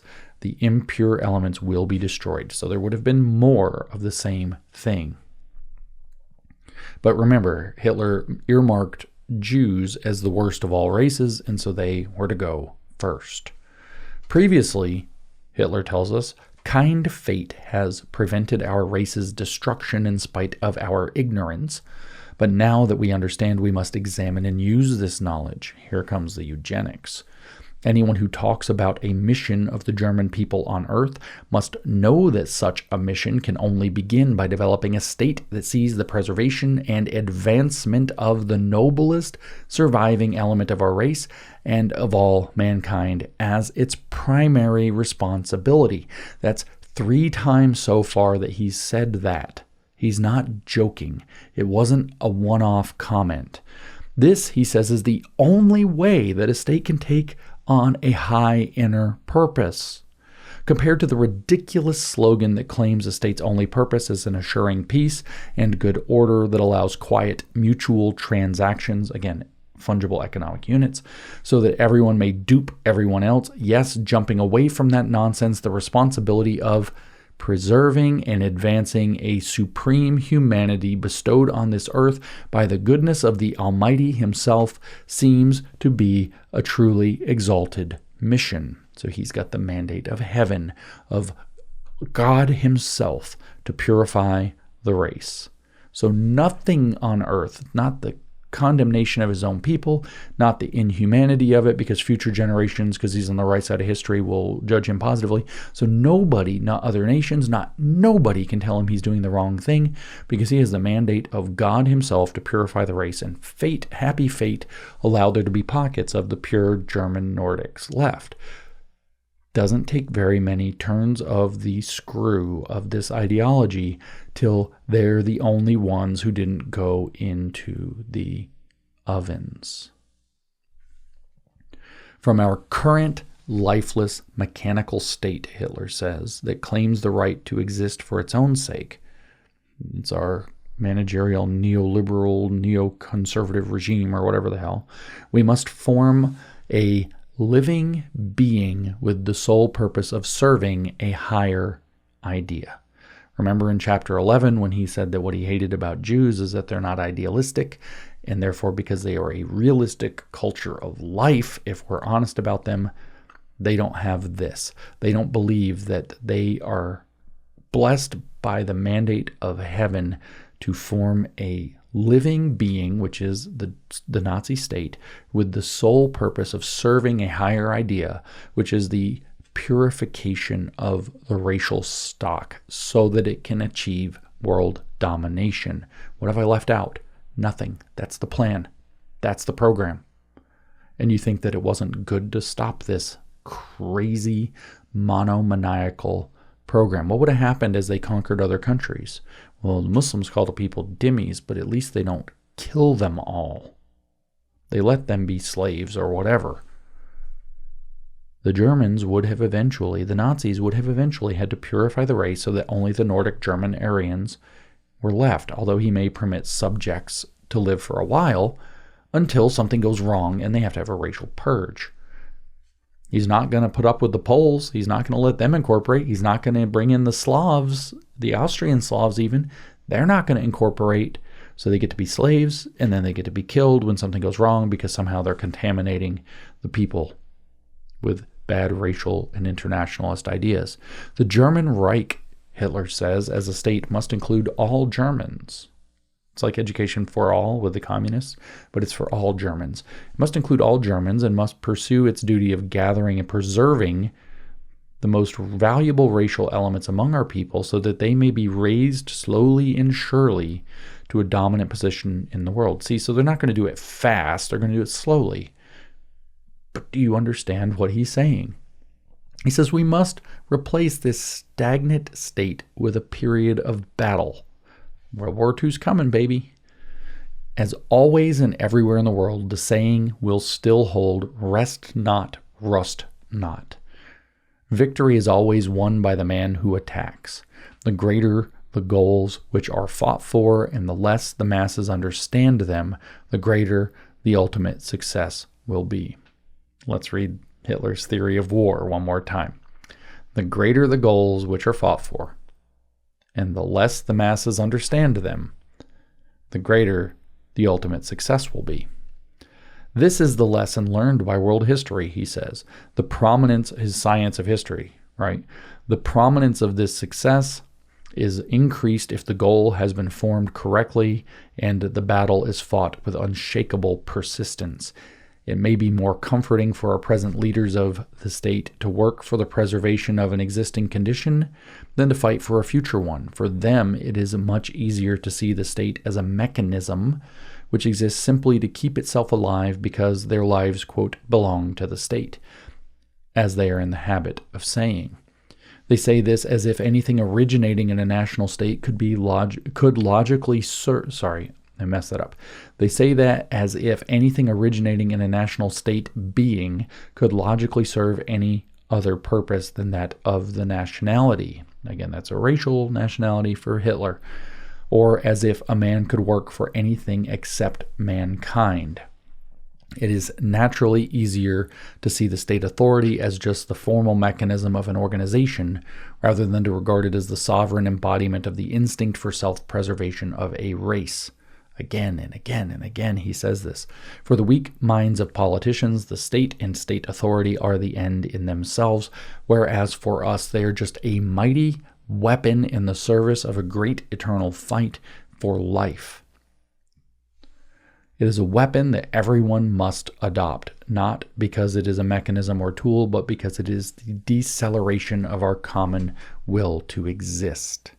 This is some seriously woke language, guys. In the struggle for our new idea, an idea that is in perfect accord with the original meaning of life. Notice again, it's not just the mandate of heaven, but the mandate of nature is on his side, just like how the communists believed that man's intrinsic human nature is as a social being or a species being, that he's now going to be unalienated from that. So in the struggle for our new idea, that's the racialist worldview, an idea that is in perfect accord with the original meaning of life, he says, we will find only a few fighting allies in that society of officials, which is decrepit in mind and body. So the officials aren't going to like this. By the way, the only exceptions are the old men who still have young hearts and fresh spirits. They will come to us from the ruling classes, but those who believe the ultimate goal of their life's work is the preservation of existing conditions will never join our ranks.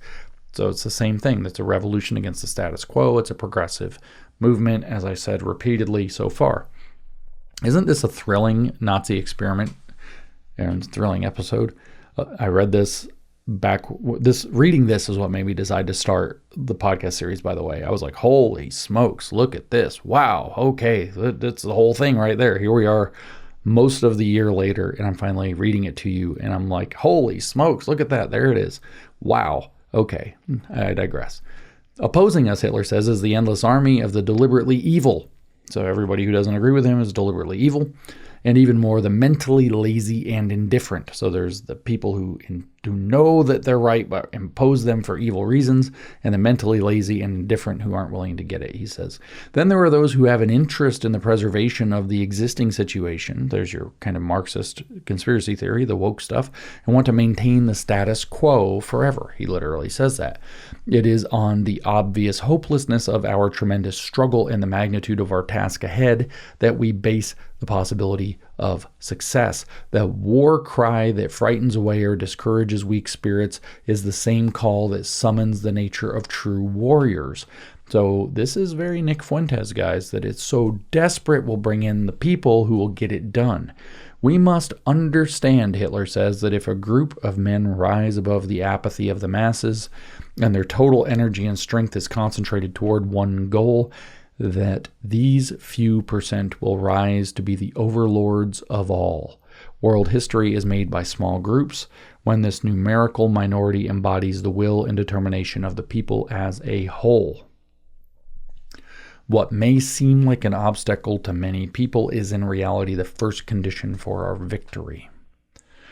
The very scale and the difficulties of our task mean that only the best warriors will join in the battle.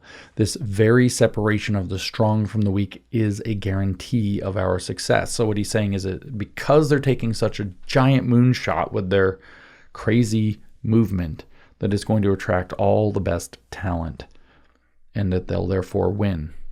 In general, he says, nature takes steps to correct the racial purity of ordinary living beings.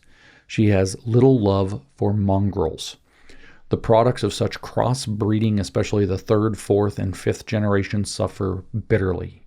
You might notice that he's just kind of jumping around here. It feels like he, had a rant he had to insert. I'm just guessing. Not only, he says, are they deprived of the qualities which were present in the original highest element in the mixture, but due to the disharmony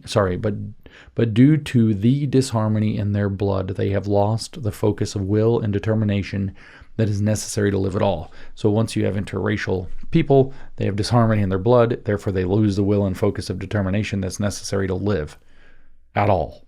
That's literally what Hitler says. At critical moments, he says, the racially pure being will make sound and single-minded decisions, but the racially mixed one grows uncertain or settles on safer halfway measures.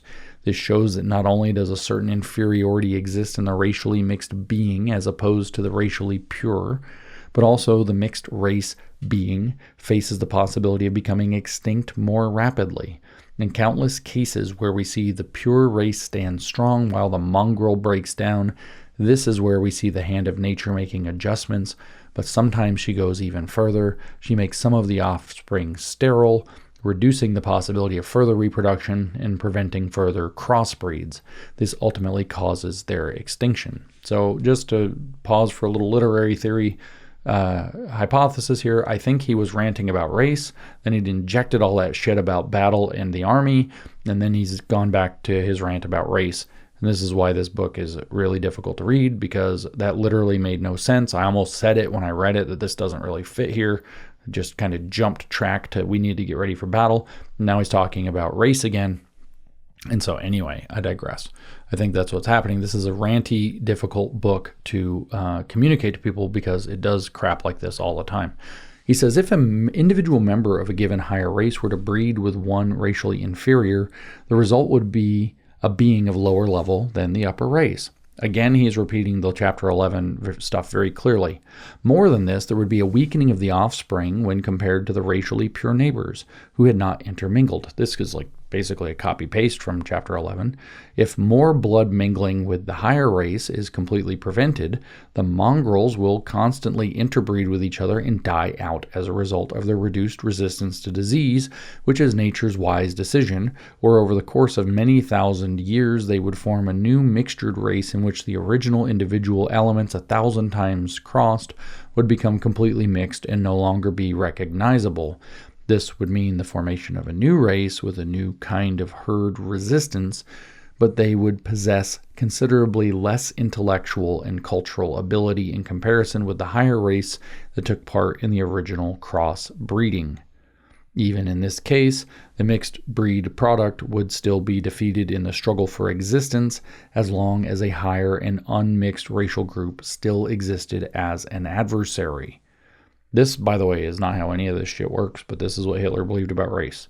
And this is fundamental to understand about what Hitler believed about race, because he believed that race war was going to be a guaranteed condition of humanity, and only that the superior racially pure unit as a nation could win the race war at the global level.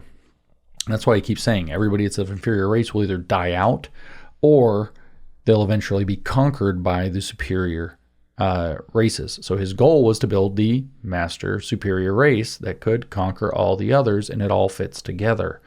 He says all strength that this new racial group built up through unity with its own kind over the course of 1,000 years would still not be enough to lead to victory in a struggle with an equally united but intellectually and culturally superior pure race. This happens because of the general lowering of the racial level and the consequent decrease in the spiritual resilience and creative capacity of the mongrel race.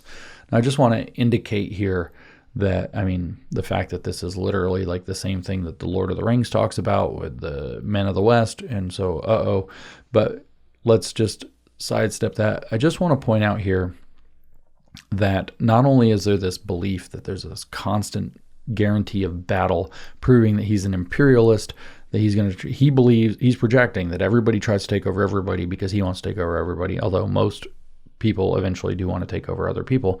What was I going to say? There's in this, all the strength that this new racial group built up through unity with its own kind over the course of 1,000 years would still not be enough to lead to victory with a pure race.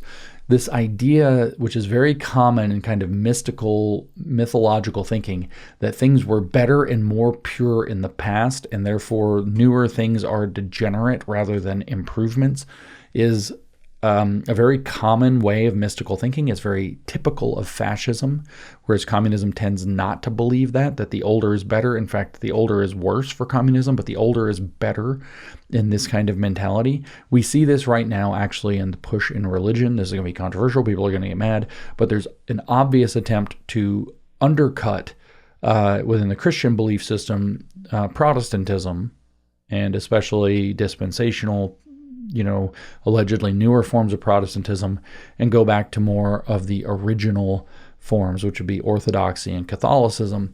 And you see this kind of being advertised by the woke right, that they are looking to the Christianity that has almost 2,000 years of unbroken history, not these inferior crossbreeding religious Protestant theologies that have gone soft and are feminized, or as Joel Webben, for whatever reason, decided to say, are gay. Fake and gay, to be precise. I don't know why he decided to say that in a documentary, but it's kind of hilarious. I'm not saying that this is the same thing as what Hitler's talking about with race. It's not the same thing.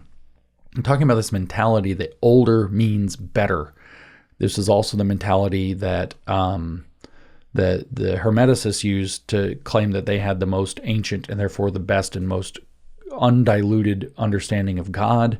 It's a classic Gnostic trick. And I also want to point out that this is another reason that there has to be, in our time, not here for Hitler, a clean break from the Jews. Because if you keep going backwards from Christianity to the older stuff, guess where you land, right? I'm just going to point that out. So you see a lot of this emphasis, this kind of overwrought emphasis on supersessionist theology, that the church is a new Israel, not just because it's part of theology, but because under the doctrine that they are implicitly holding that older is more true and closer to the source and more pure, eventually you're going to abandon Christianity for Judaism entirely, unless you have it that the Jews are awful and have to be excluded.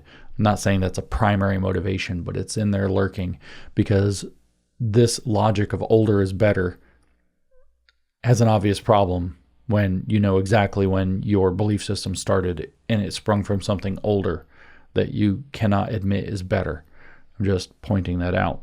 There's a theological thing happening there that I think is not trivial. He says, we can therefore state the following principles. So now he's going to summarize. Any mixing of races will sooner or later, out of necessity, lead to the downfall of the mixed offspring if the superior element in this crossing still exists as a pure racial group. The danger to the mongrel group is eliminated only when the last racially pure superior individual has disappeared, or when the higher race, which has kept its blood pure otherwise, intermingles with the small number of mongrels.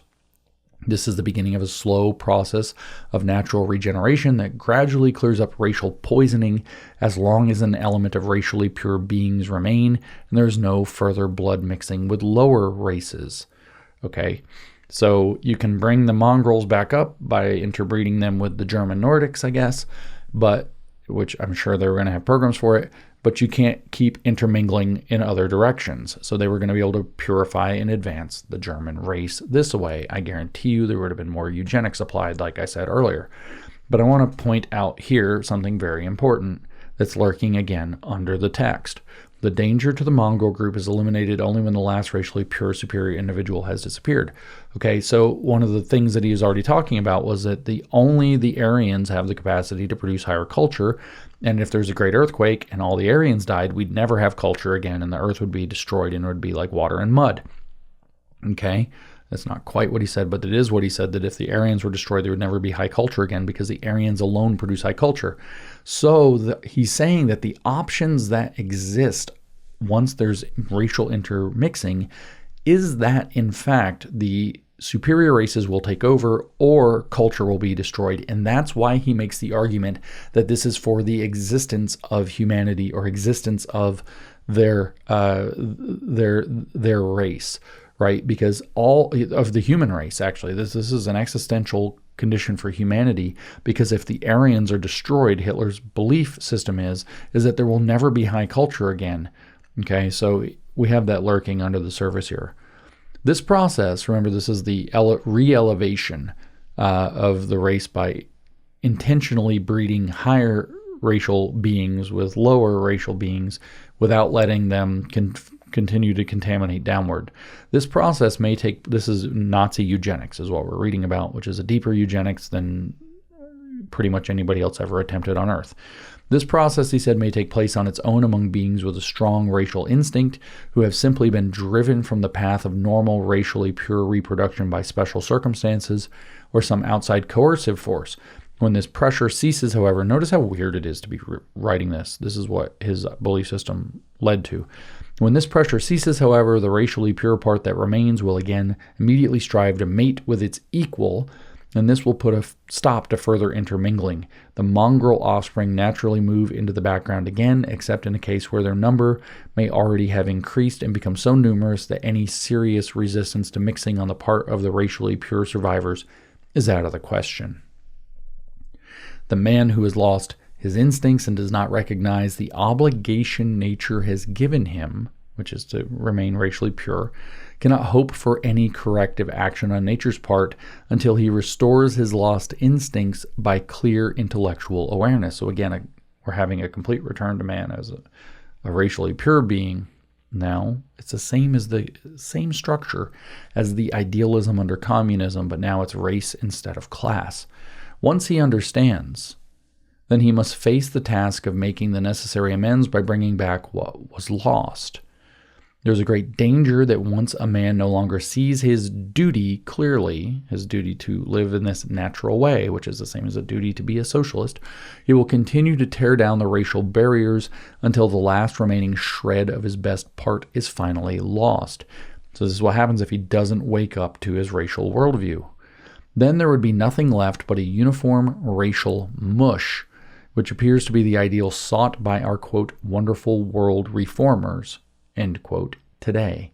However, this puree mix would soon drive all ideals from the world. Remember, because ideals and things are related to race. True, a group of great size might be formed in that way because a herd animal can be unnaturally combined, but no such mixture can ever produce a man who can carry a culture or a man who can be a cultural founder and creator.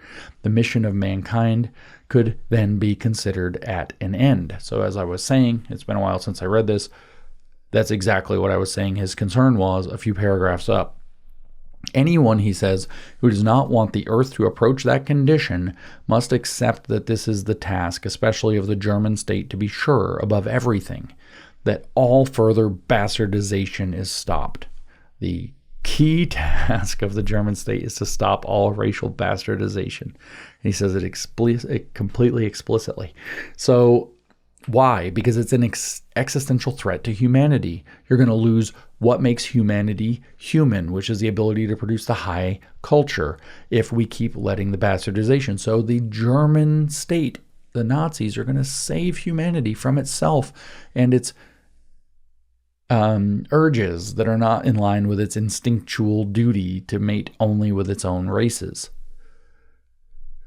The current generation of notorious weaklings, he says, will immediately yell, scream, and complain about interference with the most sacred rights of man, which is that you get to love and marry whoever you want and procreate with the person of your choosing. No, he says, there's only one most sacred right of man, and this right is also the most sacred duty. So notice that the right is a duty and the duty is a right. You don't have rights, you only have duties. It is, which is, by the way, also what the United Nations stuff said in that weird theosophy stuff that I covered.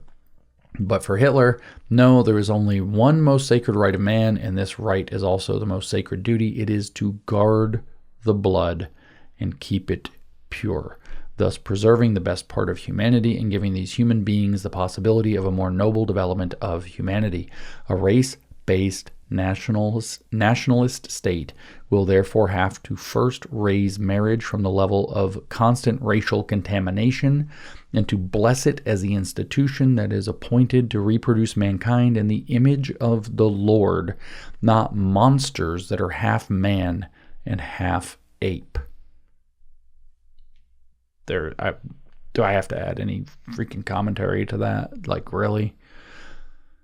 Those who protest against this plan on humane grounds corrupt the generation where, on the one hand, every degenerate has the chance to reproduce. So they're going to make a new marriage. The degenerates are not going to be allowed to reproduce. Those who protest against this plan on humane grounds corrupt the generation where, on the one hand, every degenerate has the chance to reproduce, bringing untold suffering upon their offspring as well as upon society. On the other hand, contraceptives are offered for sale in every drugstore and by street vendors, even to the healthiest would-be parents. The courageous, privileged class, nationalist supporters of our present state, which has the highest goal of maintaining peace and good order, they regard halting reproduction among those who are afflicted with syphilis, tuberculosis, hereditary defects, cripples, and the mentally retarded as a crime. So the people that are in power now think that we shouldn't be able to stop those people from breeding. Yet the prevention of procreation among millions of the best and most healthy persons is not regarded as evil and is not an offense against the morals of this pious group. So rather than saying these degenerates cannot breed, but the good people can, which is what Hitler's saying. He's saying that the current state that the Germans have does the opposite. The degenerates can make as many babies as they want, but the culturally advanced should have contraception and should do family planning and so on. Just let you stew on the parallels there. Yet the prevention of procreation among millions of the best and most healthy persons, he says, is not regarded as evil and is not an offense against the morals of this pious group, but it is convenient for their short-sighted mental laziness. Otherwise, they would have to rack their brains for the answer to how we maintain the conditions necessary to sustain and preserve the healthy members of our nationality who will someday have to perform the same task of sustenance for the coming generation. How worldly and lacking in ideals, notice that, and shameful this whole system is.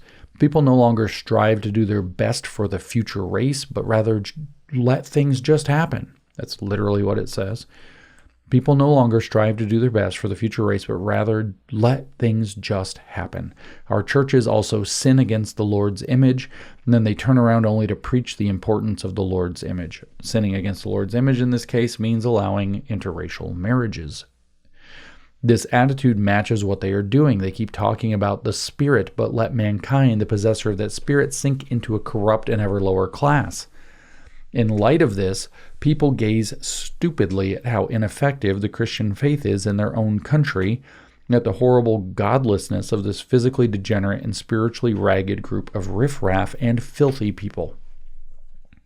To try to correct this balance, they attempt to convert the Hottentots, offensive term for the Khoisan people of South Africa, and the Zulus and the Kafirs to their religious cause and bestow upon them blessings of the church, while our European people are abandoned, thanks and praise to God for that much, by the missionaries, and our people are left to become physical and moral outcasts. The pious missionary travels to Central America and sets up Negro missions so that our, quote, higher culture may turn healthy but primitive and low-grade human beings into a corrupt brood of bastards even there.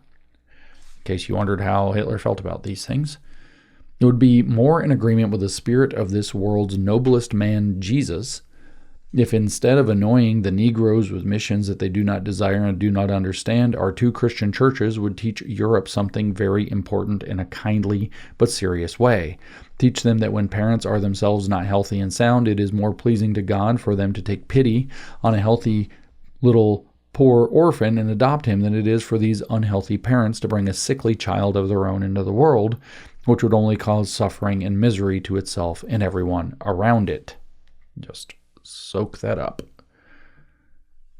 This isn't a very cheerful chapter. We're really at the heart of what this guy's about. And like I said, it gets really kind of like, this is bad, but it kind of gets worse when it gets into the education stuff. Stay tuned. In this area, he says the race-based nationalist state must correct what is not being done in any way, shape, or form by the powers in place. We must make race the central point of public life and the focus of the community.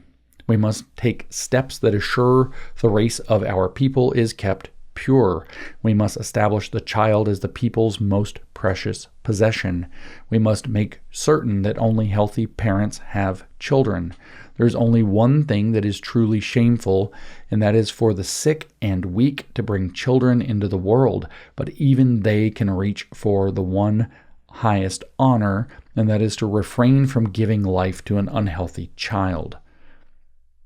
This is the Nazi experiment, guys. This is its view on life. This is Adolf Hitler telling you what they were about. And some of you will be familiar with some of the echoes that we see from the Groypers and the radical woke right with some of what they're saying here. But notice that this racial obsession is going to be the whole point of everything, the whole point of the community, the whole central point of public life, he says. On the other hand, however, he says, it must be considered extremely reprehensible to refuse the nation healthy children by withholding them. Here, the state must become the defender of 1,000 years' future and to supersede the desires of and the selfishness of the individual with the greater needs of the people. So not only are we going to have basically prohibited reproduction and likely abortions of the degenerate in Hitler's view, but in the mongrel producers, we're also going to make sure that there's no selfishness to be had among the superior race parents. They're going to produce lots of kids, and they're not going to interbreed with inferior races. So just imagine what marriage is going to look like as this state proceeds. He says, the state must press for the use of the latest advances in medicine to make this realization happen. I just said that. It must identify and actually make sterile all those who are visibly sick and suffer hereditary taint, and those who are severely infectious, so they are incapable of reproduction. So if you wondered at any point with all the propaganda about the Nazis out there, did they really intend to sterilize all of the people they thought were undesirable? Yes, they certainly did. Did they intend to make race the central feature of life? Yes, they did. And this is written in 1925, 8 full years before Hitler takes power, 14 full years before World War II starts. Okay, so let's not make any lies or bullshit or propaganda about what they really believe. These are the words themselves. Okay. On the other hand, he says, because it's a family-friendly socialist state, on the other hand, it must assure that the fertility of the healthy woman is not restricted by financial considerations resulting from poor management of a state government that can make the blessings of children a curse for parents. We must sweep away the lazy criminal indifference officials today, or show Sorry, I said that wrong. We must sweep away the lazy criminal indifference officials of today show toward the social needs of a large family.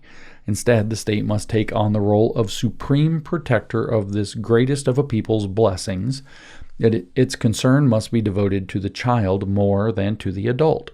Sounds woke, doesn't it? The person who is not physically sound and unworthy in mind must not extend the line of his suffering by inflicting it into the body of his child. The racial state must do an amazing amount of improvement in the area of education. Someday this work will emerge as a greater deed than the most successful wars of our present privileged age class. Through education, which I told you is how the rest of the chapter goes, we're at the end of this part, we must teach the individual that it is no shame to have an illness, but merely a regrettable misfortune, to be weakly and sick.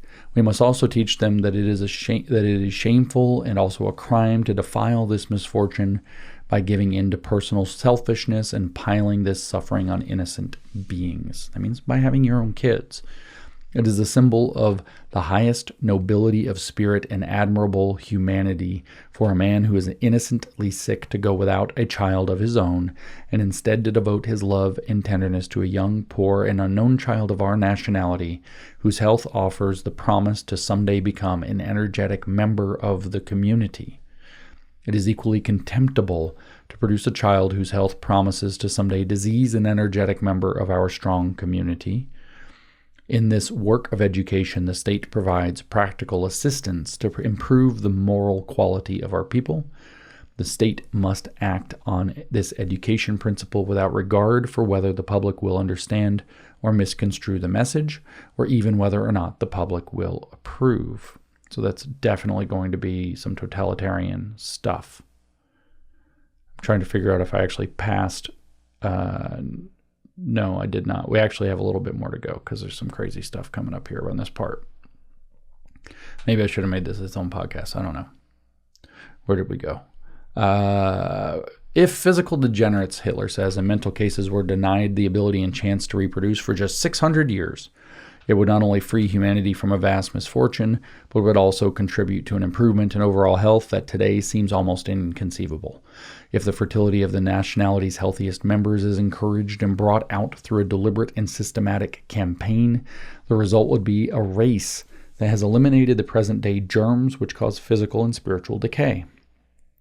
Once a people and a state have traveled this road for a time, they will naturally continue to direct their attention toward increasing the valuable racial core of the people and especially encouraging its fertility so that finally the entire nationality may share in the blessings of a high-bred body of great racial quality.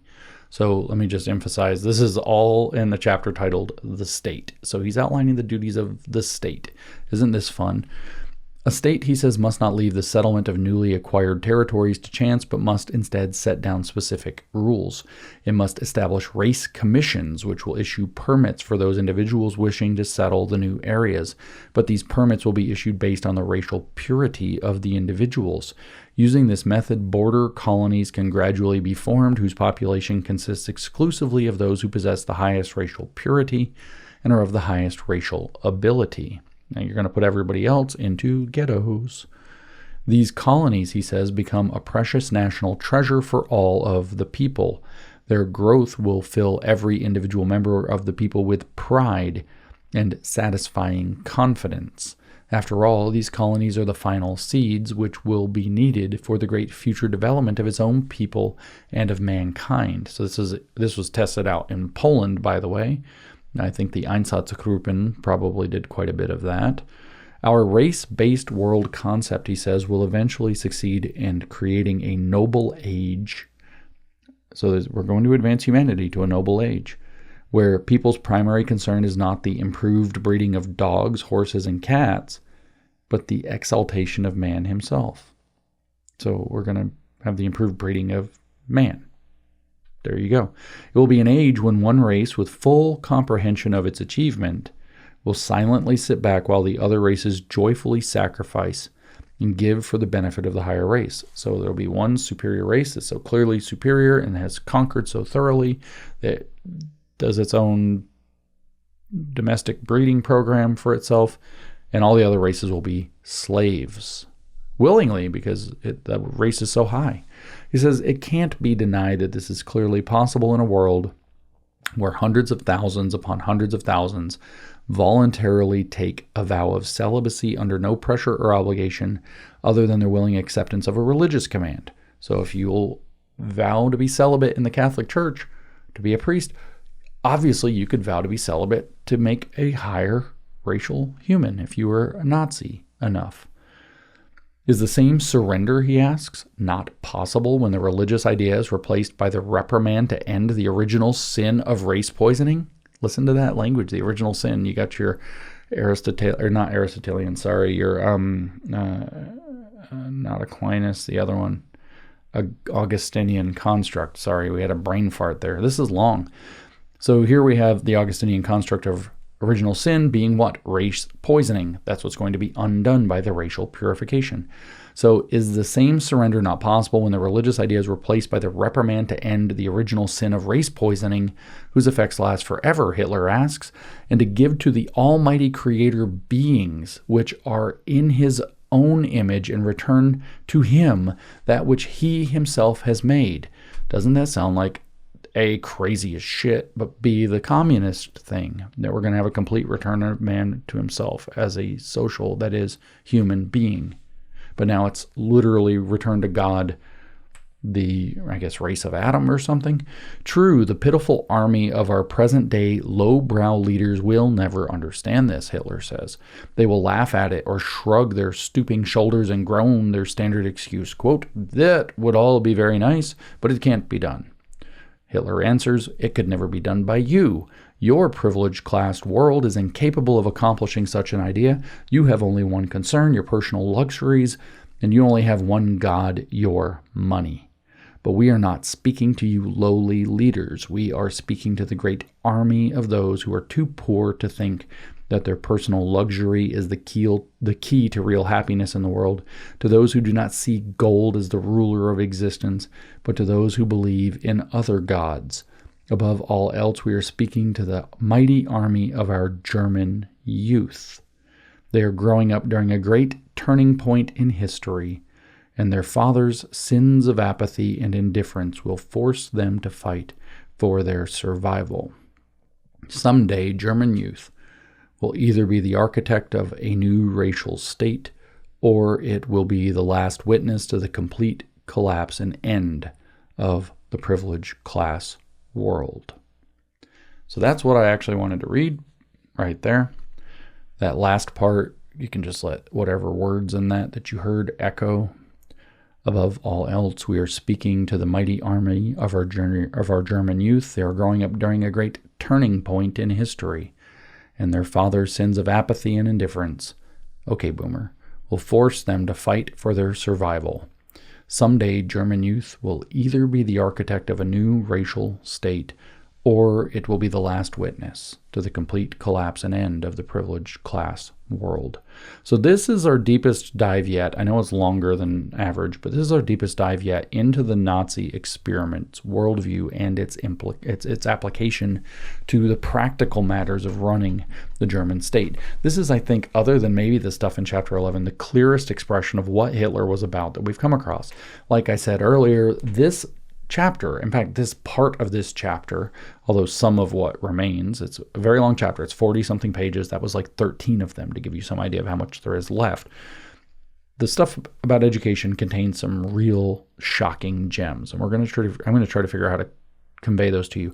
But what we've already heard here is also shocking. It is, in fact, the core essence of the Nazi experiment, now laid bare for everyone to hear. The entire point of the racialist worldview is to create a state in which the purification and improvement and advancement of the race through eugenic processes is the key purpose, with the goal of world domination by that master race, where all other inferior races are slaves. It is characterized as an existential concern for humanity, which is defined as basically being Aryan and having the capacity to produce high culture. This is what the Nazi experiment was really about. This is what World War II was ultimately about, and we shouldn't be gaslit or lied to. And this is, of course, as I've said a handful of times throughout this recording, what the Holocaust was ultimately about. As we heard in the last episode, the Jewish question was in Hitler's mind in his earliest public writings, 1919, when he was a member of the German Workers' Party before it was National Socialist. It was at the front of his mind in 1939 when he stood before the Reichstag and gave his infamous speech that led to not just the birth of World War II, but the justification for the Holocaust. If Europe meets him in a world war, he said he would have to exterminate the Jews, holding them hostage in effect against Europe that he was trying to conquer with his race ideology as the justification for why it should conquer all of Europe. The Poles were not faring better under Hitler by that point, nor were the Slavs, nor were the Czechs, nor would the Russians or the French or anybody else. And his goal was stated clearly here in Mein Kampf in his chapter about state building, which was world domination by the Germans that could only be properly and fully accomplished through focusing every aspect of life on race and the goal for racial purification. And we heard some pretty grotesque stuff already about what that includes. As I mentioned, the Jewish question lurked. The Jewish question is, what do we do with the Jews of Europe? Hitler's race ideology placed them as the diametrical opposite, the grand evil to the total good of the Aryan in racial terms, and therefore in need of being removed and eventually destroyed. So the logic of all of this is present in the core ideology, in the idealist view that would broker no criticism, no disagreement, In fact, he didn't even want the people going along with it to understand it. He just wanted them to enact it along with him. So we can dispense with all this crap we keep hearing from the woke right, that this, the Holocaust didn't happen or was just an accident, that there were other ideas, blah, blah, blah. None of this is historically accurate to Hitler's entire vision as he wrote it out, not just in his book, but in letters and in speeches and in the lived actions he took day by day by day as he rose to power, held power, enacted power, and eventually abused that power in the worst way imaginable. We've gone back and forth in a lot of my podcasts, especially when I was going through the Maoist stuff about whether the communists or the Nazis are worse. And I made the argument that I thought the Nazis were worse because that the communists were worse than the Nazis because they achieved something the Nazis didn't do. The Nazis focused all of society's hatred on a very small number of people, small group of people, not number. Whereas the communists succeeded in making everybody hate everybody. So this mass development of hate and suspicion and distrust is present in the communists, and it's not present in the Nazis. But there's something in the Nazis that's not present in the communists, and I've understood something very clearly in the development of this series, which is intentionality. The communists had intentions of utopian visions and their leaders maintaining their own power through ruthless means and impossible goals, and to prove to the world their industrial status and their farming status and all these different things, that their socialism could work. But the Nazis weren't trying to do that. The Nazis had the intention of destroying every person who wasn't German, starting with the Jews, because of racial animus. The intentionality of the Nazi experiment in evil cannot be denied, nor can it be denied that this is the ultimate cause of its catastrophic downfall. So I'll just remind you as I bring the episode to a close, what is the point of the Nazi experiment series? Again and again, I say this, again and again, I will say this, it's simple. If we take a step back from all of what we just heard, all of what we know from history, all of the emotion, the generational trauma for the Jews and their friends who know what this costs, and we say, okay, the Nazis had a proposed solution to the problem of German national distress in the interwar period between World Wars I and II, both of which they started and lost. So they had an experiment that they proposed to regain German dignity, to advance German idealism, to advance the German nation. And they put it to the test. They did the experiment. And what happened? What happened was the worst outcome of human experimentation, with the singular possible exception of the Great Leap Forward by Mao Zedong.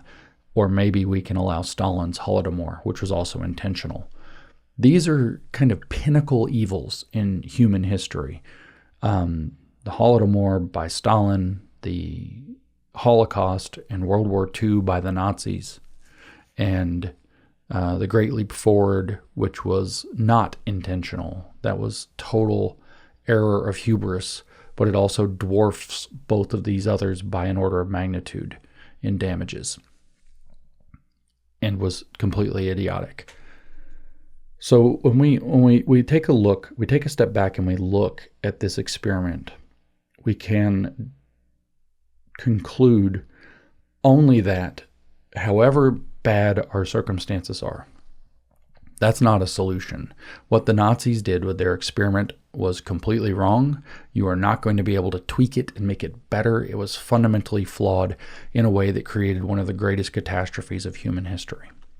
So the Nazi experiment was tested, and it was a complete, abject, and utter failure. It was such a bad failure that we developed a phrase. The woke right treats this phrase as an unjust expression of power to exclude people and ideas like them and theirs, when in fact it is a phrase that you just heard for 2.5 hours its crucial importance. And that phrase is never again. This will never again be allowed to happen in human history. This must never again rise or occur. We must never again allow ourselves to make the mistakes of the Nazi experiment. And it's not a slogan. It's not an unjust application of power against people who have idealistic but good ideas. Never again means never again. Never again is the complete rejection of the easiest error that we could possibly make for a second time.